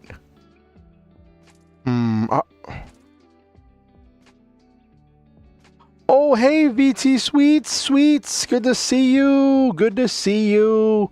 And I'm always grateful for the lurk. Always grateful for the lurk.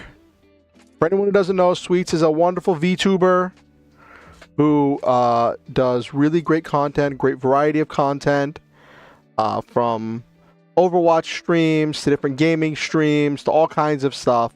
She is an absolute treasure of a person, and I am always grateful to have you here, Sweets.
So this is the moment where like it set up this precedent that like when He tries to talk to Paprika 7. He'll start talking, then he'll run out of things to say, and there'll be awkward silence, and they both just go their separate ways. And we come back to that.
Okay.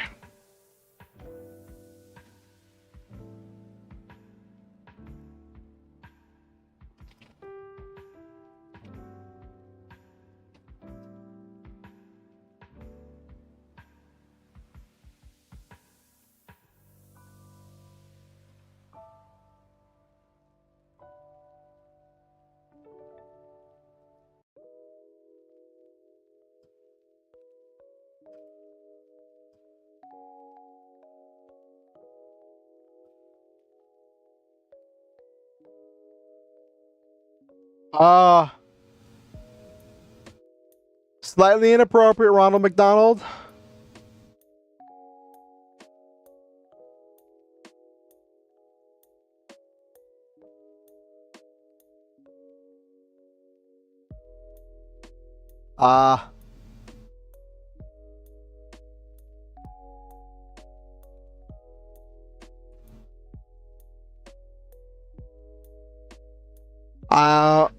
I would. I would prefer you not talk about nuking and all of that in my chat. I know I deal with like war stuff because I write a lot of like mech stories and stuff. But there's a difference between in a fantasy world and like talking about it actually happening. But yeah. Also, the milking horse stuff is kind of weird. I'd prefer it not be discussed in my chat. I try to stay family friendly as much as I can.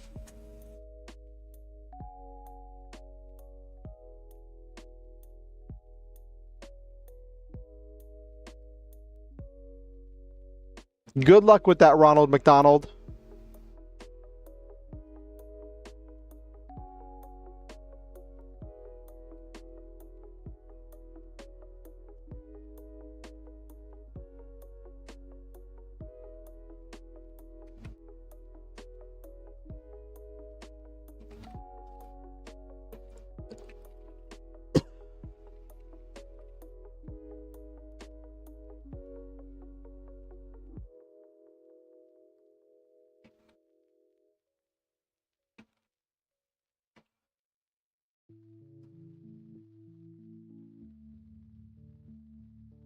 Okay.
Okay.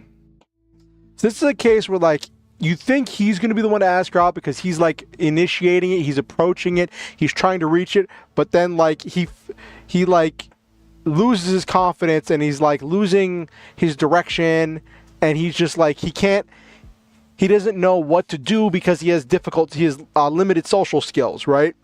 And then she, like, meets him in the middle and is like, okay, well, I see you're interested. I get the feeling that you're trying to do this thing, so I'm going to, like, meet you in the middle there.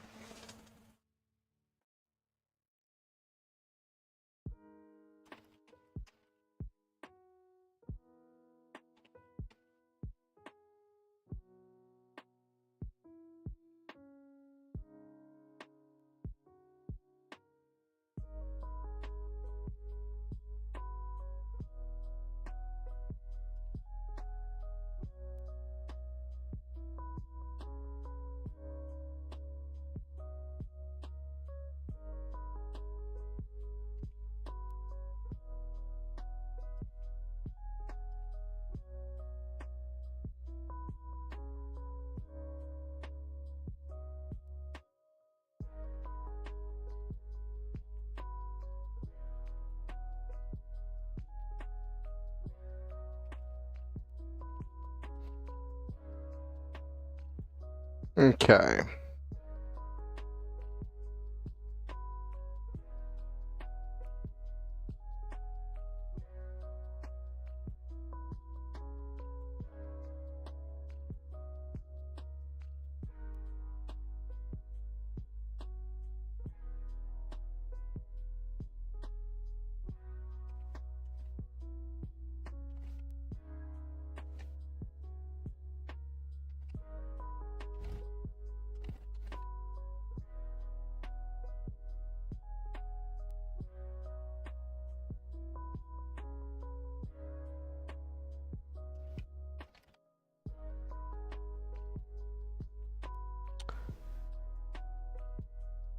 Hello, what's this? NW Country Girl 17. Hello, welcome to stream. Good to see you. How are you doing tonight? I'm working on writing a short love story. We're actually just getting to the we're just getting to the romance part of the story where the characters are actually going to be starting to, like, really interact with each other. I had an action portion in the middle of the story because anything I write generally has to have a giant robot fight in it, or a giant robot fighting a kaiju, or just a giant robot somewhere in it, because it's me. So, yeah. But how are you doing tonight? Writing a romance story of characters in a caught up in a war. Little stressed getting over being sick, and my biggest con of the year is 2 weeks away, so the crunch is real. Ooh, that's rough. That's rough. Do you sell art and stuff, or do you cosplay? Like, when I hear con crunch, I think of, like, people having to prep, like, art or performances. Cosplay. Ooh, what cosplay are you prepping?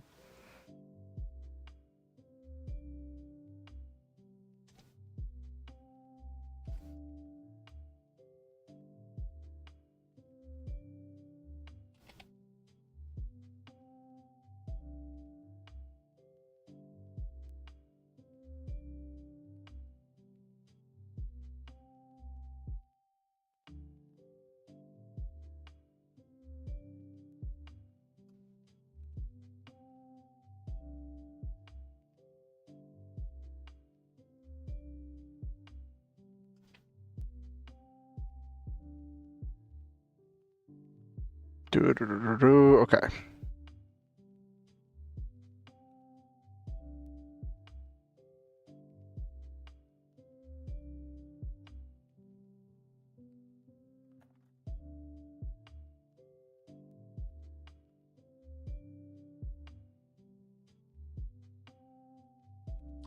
There's a series that I'm writing that will debut this year, and I'm working on as a ball gown that my main girl wears in book 2. Ooh, so you're cosplaying. You'll be cosplaying from your own work. That's so exciting. Oh, that's so cool.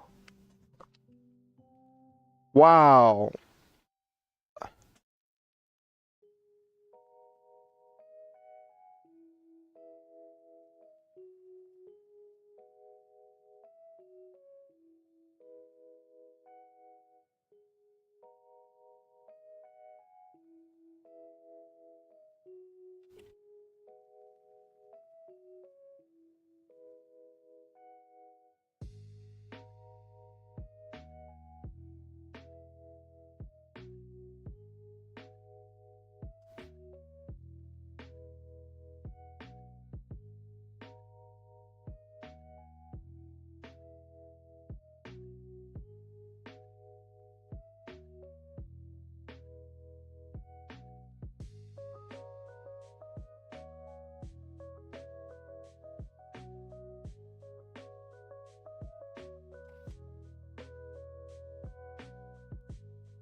Okay. So what's your story about, country girl? You said it's from book 2, so like what is can you give me a quick, I don't know, a quick summary of the story? I'm very curious what your story is about. Writing a love story, the ball my main character wears this dress to is where she dances with and gets to know her future husband. Ooh, that's so nice.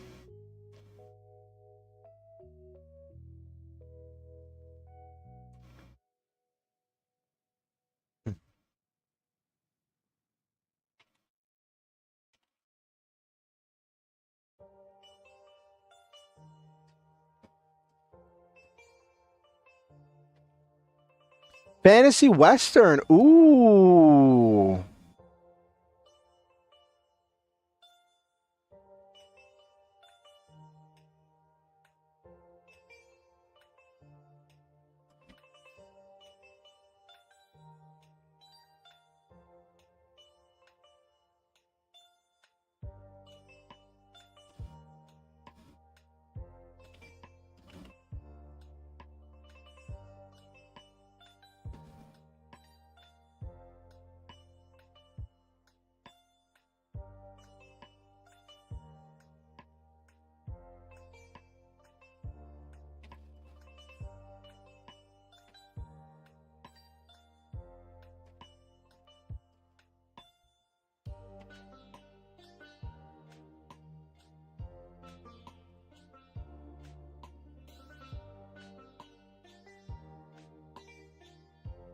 Uh,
Oh, ad break.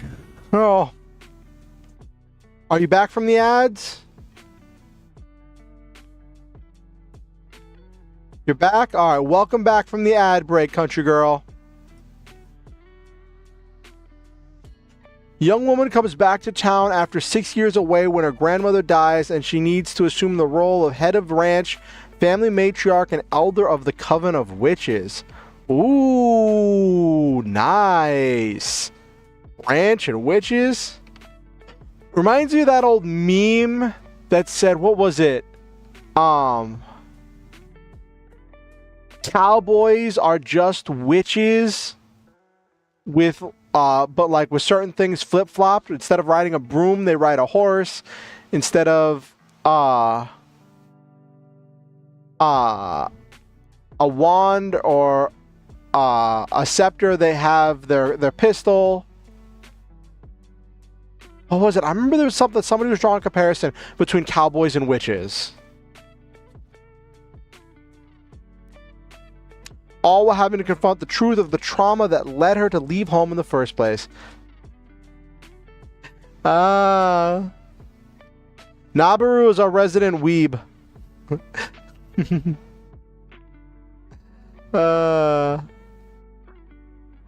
I say that with all the love in the world, Nabaru, because I know I think in a lot of that too. But not everything has to be a manga. Sometimes they can be a fun little, a fun novel or story.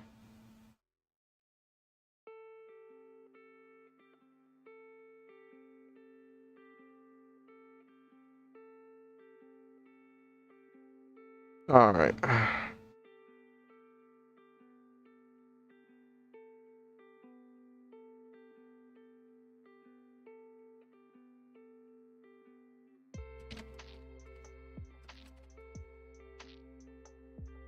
I'm sorry if I was mean, Naberu, but I just...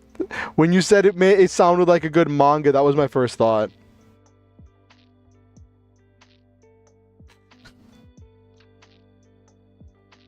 She rides a magical shadow horse, and her weapon of choice is a 6-shot revolver with a garnet embedded in the handle that she channels her magic through when she shoots. Ooh!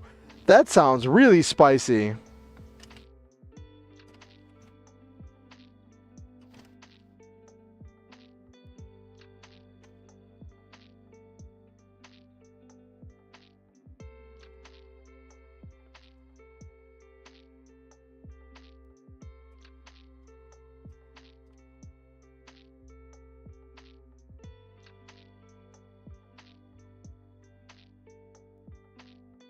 Feel of the world is Middle Earth meets Gunsmoke. Ooh.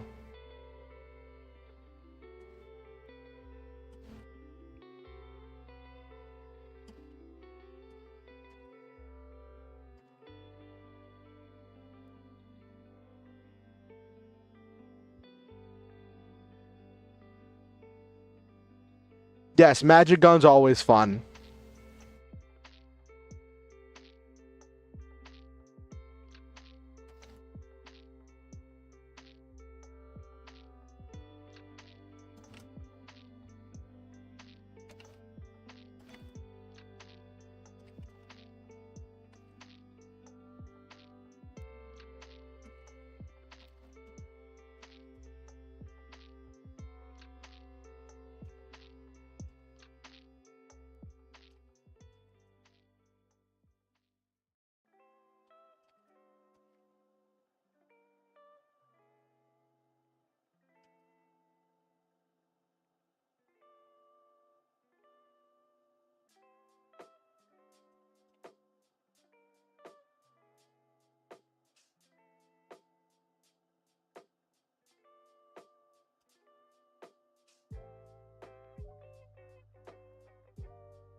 So this is a love story between two characters where their homeland's been invaded and their country voted and decided that people who work in like some of the arts and sciences that were deemed unnecessary or are deemed unnecessary and are forced to fight in this war. And it's the story of them trying to find love in this moment in order to try to build morale. Their army does a thing where They have a special dinner that people can sign up for if you have a partner, like for a couple, for Valentine's Day. And then so it's the story leading up to the Valentine's Day thing, and now we're at the part where they're at the dinner. They've actually agreed to go to the dinner together, and they're talking and sharing some of their emotions about the war, about each other, about their past.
Thank you.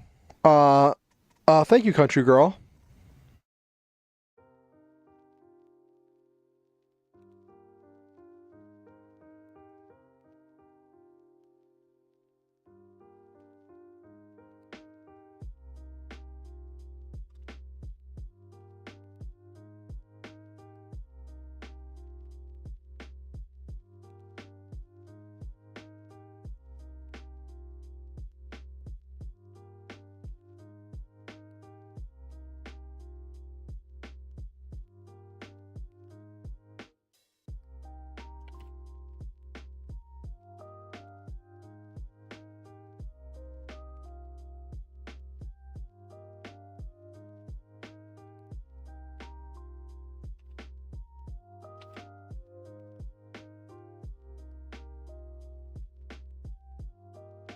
What name should I have? So up until this point, originally this world that this story takes place in was just a thing I slapped together so I could practice writing fight scenes with giant robots.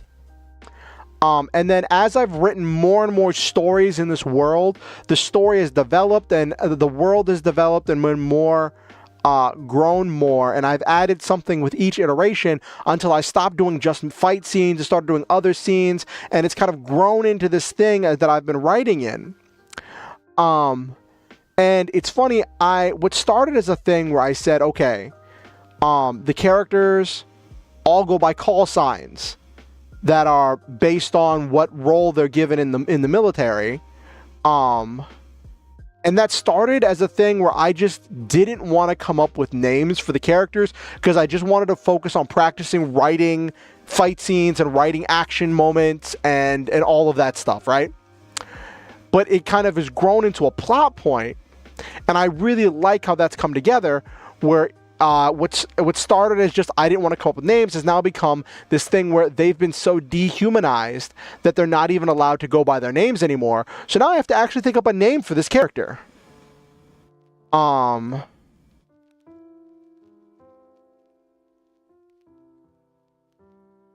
probably say something like something generic like Troy.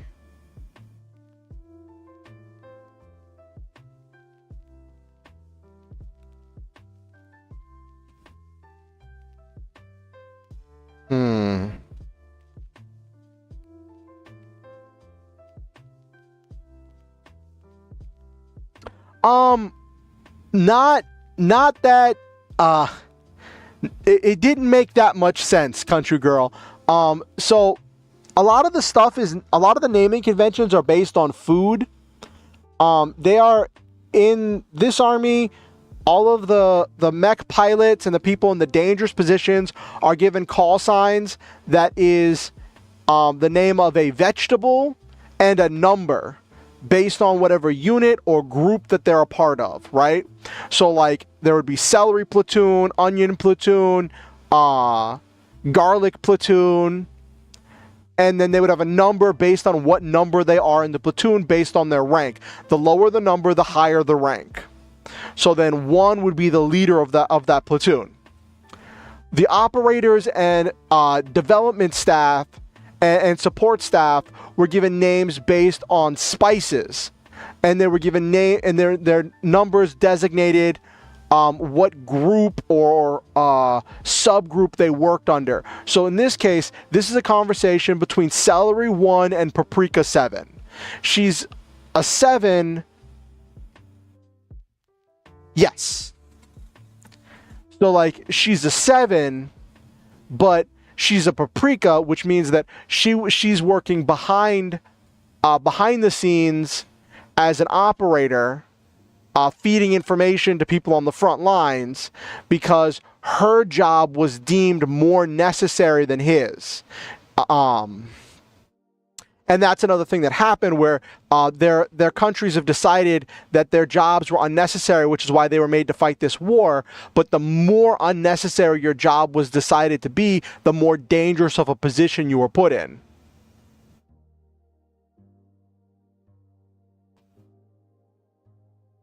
So I need a name. Actually, let me... Yeah, it kind of, like I said, it all grew out of me literally not wanting to come up with names.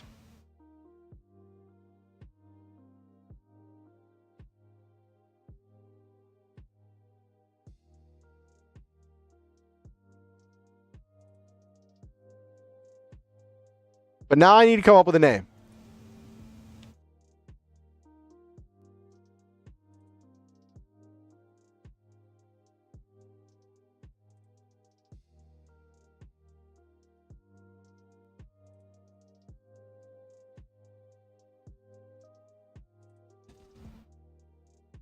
Well, the thing is, the only reason why it worked was because they're facing an existential threat of an invading army. And they come from this like hyper-collectivist society in which everything is voted on and decided upon through either popular vote or vote by representative. So the people have this ingrained desire to like serve the communal good. But what do you do when society determines that you are expendable for the sake of the communal good? So the two natures are at war with each other, and like that's one thing this character's bringing up about like Celery 1 asked Paprika 7, what do you want to do when you get out when this war is over? And Paprika 7 said, what do you mean? Oh no, sorry. Paprika 7 said, ha, over. Do you really think this war will be over for us at least? Celery 1 said, well, what do you mean? And Paprika 7 said, even if we win or drive the meat empire back, how do we go back to our lives? Our entire society deemed us unnecessary and voted for us to be sacrificial lambs to this war. How do we reintegrate to a society like this?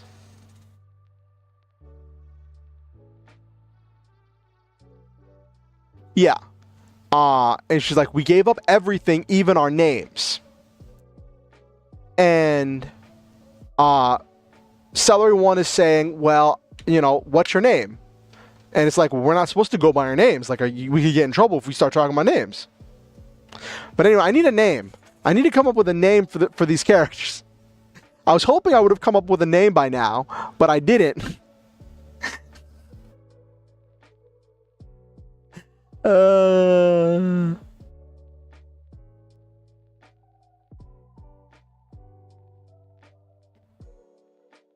I'll leave it blank and I'll come up with a name later.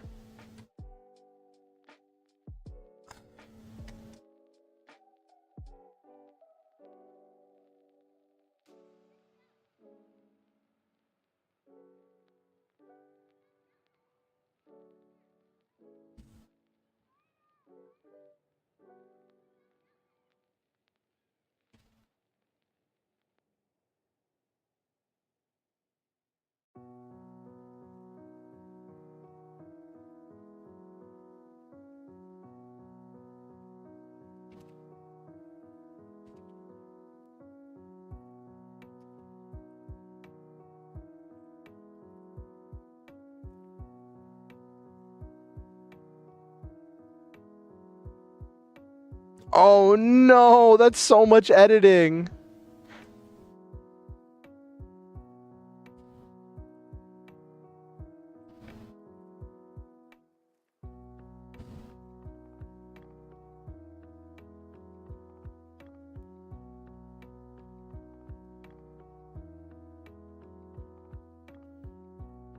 Aw, that's nice.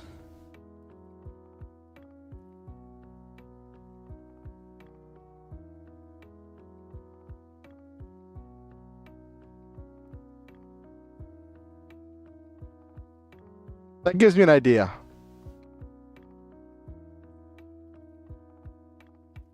Name my main character Joe after my grandfather. And name the Paprika 7 Roberta.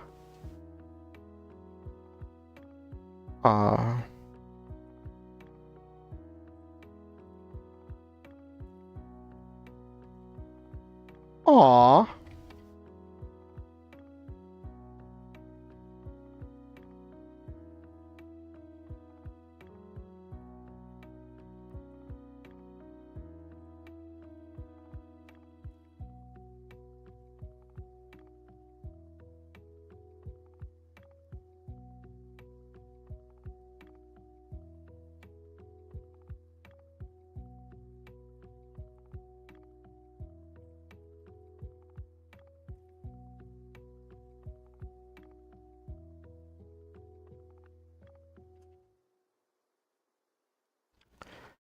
Yartasa, Gunbu, and Hop Shoots, most expensive vegetable in the world. They do sound like super attacks.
Yes. Okay, I'm gonna finish this. There's an exact way I wanted to end this.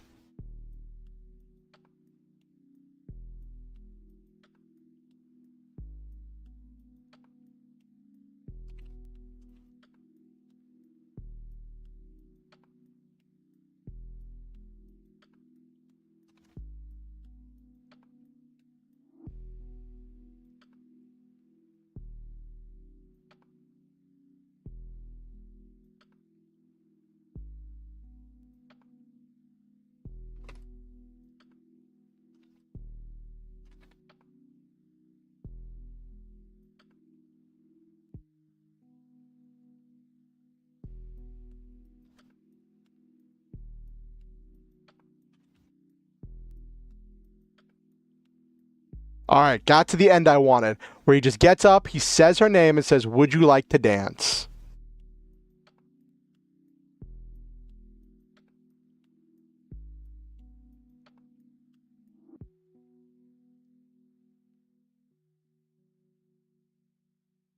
All righty.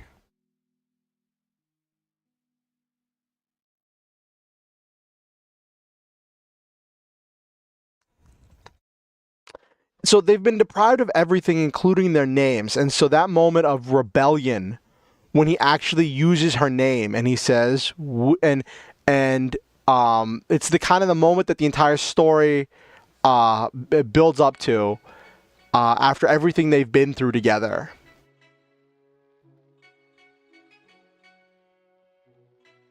I think that came out pretty well. How many words was tonight? Tonight was, oh, it wasn't super long. 2,267 words. Not bad. A nice little chapter.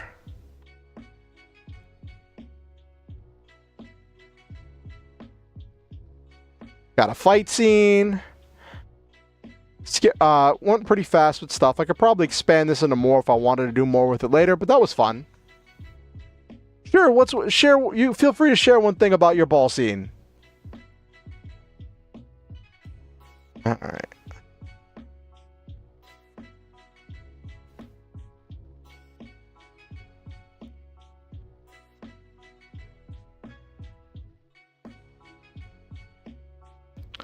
Okay. Where?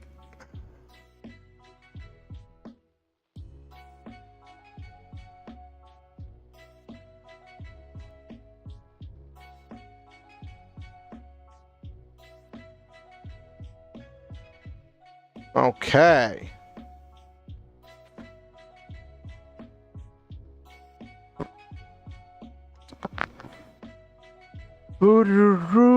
I think that came out really well.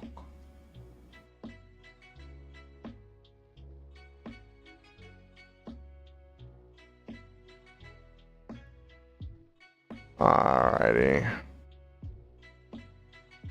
All right. On that note,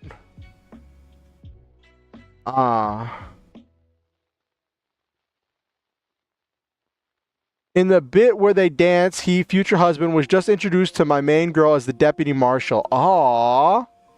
That's sweet.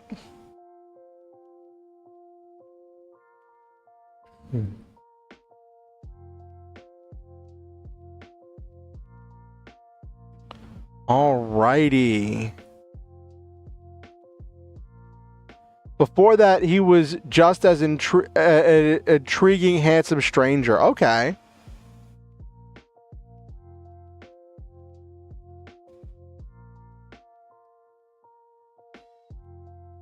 Ooh, Roomba streaming. Cool.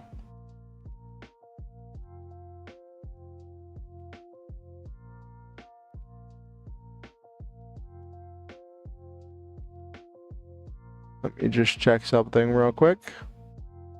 Yep, Roomba just started. Okay.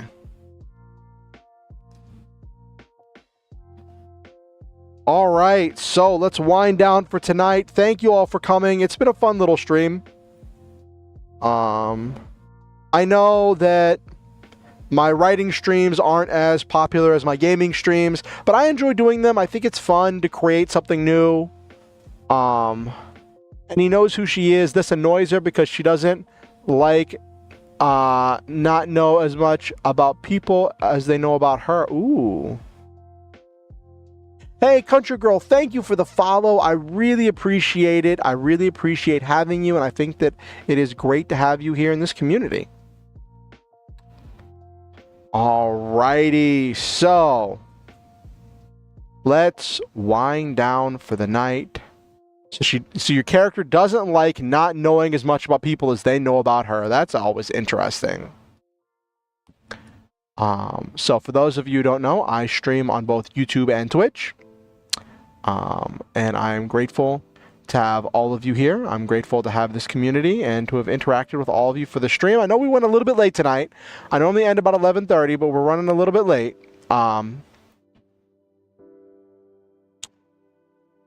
So one thing about me, I like to end my streams by speaking words of affirmation and positivity. Oh, I hope you have a good rest of the night too. I like to speak words of positivity and affirmation about my viewers. I know if and when I get more viewers, I won't be able to really do it this well. But for now, I want to enjoy being here. So I will say to Silva, Noel Main 700, Nabiru, LA Draws, A Whole Herd of Cats, Kiara Delgado, Sweets, Ronald McDonald, and NW Country Girl. And to anyone who watched this VOD afterwards and anyone who watched the stream and didn't say anything, I would like to say to all of you that I love all of you and I believe in each of you. I think that each one of you possesses a unique, one-of-a-kind, and special capability to make this world a better place by living in it in your own way. Thank you for coming to my stream. Thank you for being a part of this community. I always want you to remember that you are a valuable and worthwhile person and that you deserve to be loved and cared for. Oh, geez, an ad's about to run. All right, let's do this ad real quick, and then I'll do the rest of the outro. So give me 1 second.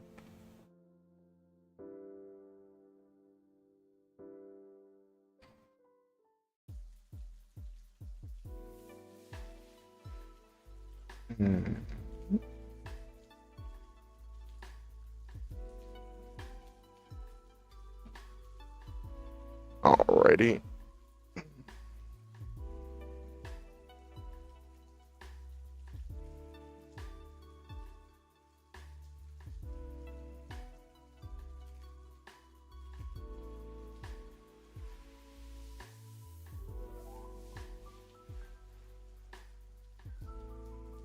Okay, so I know exactly who we're gonna raid because I wanted to raid this person last stream, but they weren't streaming, and now I finally caught them when they are streaming, and I really want to raid them, which would be nice because I always want to support people that I think are really cool.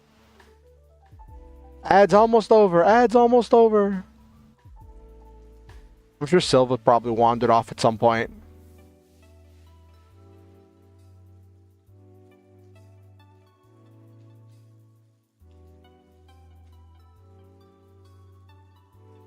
Alrighty, ad should be over in about 10 seconds.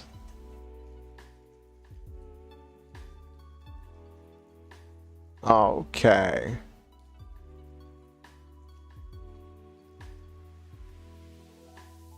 Alright, welcome back everybody. So, back to words of affirmation. I believe that each one of you is a valuable, worthy, and worthwhile individual to know. I want you to know that I believe that your hopes, dreams, concerns, and fears are very valid and worthy of care and notice. I think that you are a valuable individual and that you are worthy of love and deserving of good and positive things, and that you deserve to have good things happen in your life. Thank you for coming to this stream. Thank you for giving me your time, your attention, and your energy. Always remember the Star Hunter motto: shoot for the stars, have wonderful adventures, live your dreams, and always stop to enjoy the memes. Now that we got through that, for the rest of the outro, I'll say, if you're watching on YouTube, I do ask that you like the stream. It helps the algorithm with pushing it out and letting me know what people are interested in. And if you're watching on Twitch, feel free to find clips or things that you thought were interesting or really fun, because I always love seeing clips that people clip of my channel. So that's fun. I need to rebuild that up because I used to have a bunch of clips from way back 5 years ago when I was a League of Legends streamer, but I took those down because I don't do that anymore, and I don't want people to look at those clips and think that's what they're getting at from my content. If you have any friends or neighbors or aunts or uncles or relatives or enemies that you think might enjoy my content, feel free to show them my content or invite them to the next stream. Next stream is going to be Friday, 8:30 p.m. EST. I look forward to seeing each of you there. If you want to keep up with me, there are a variety of ways to keep up with my adventures and activities.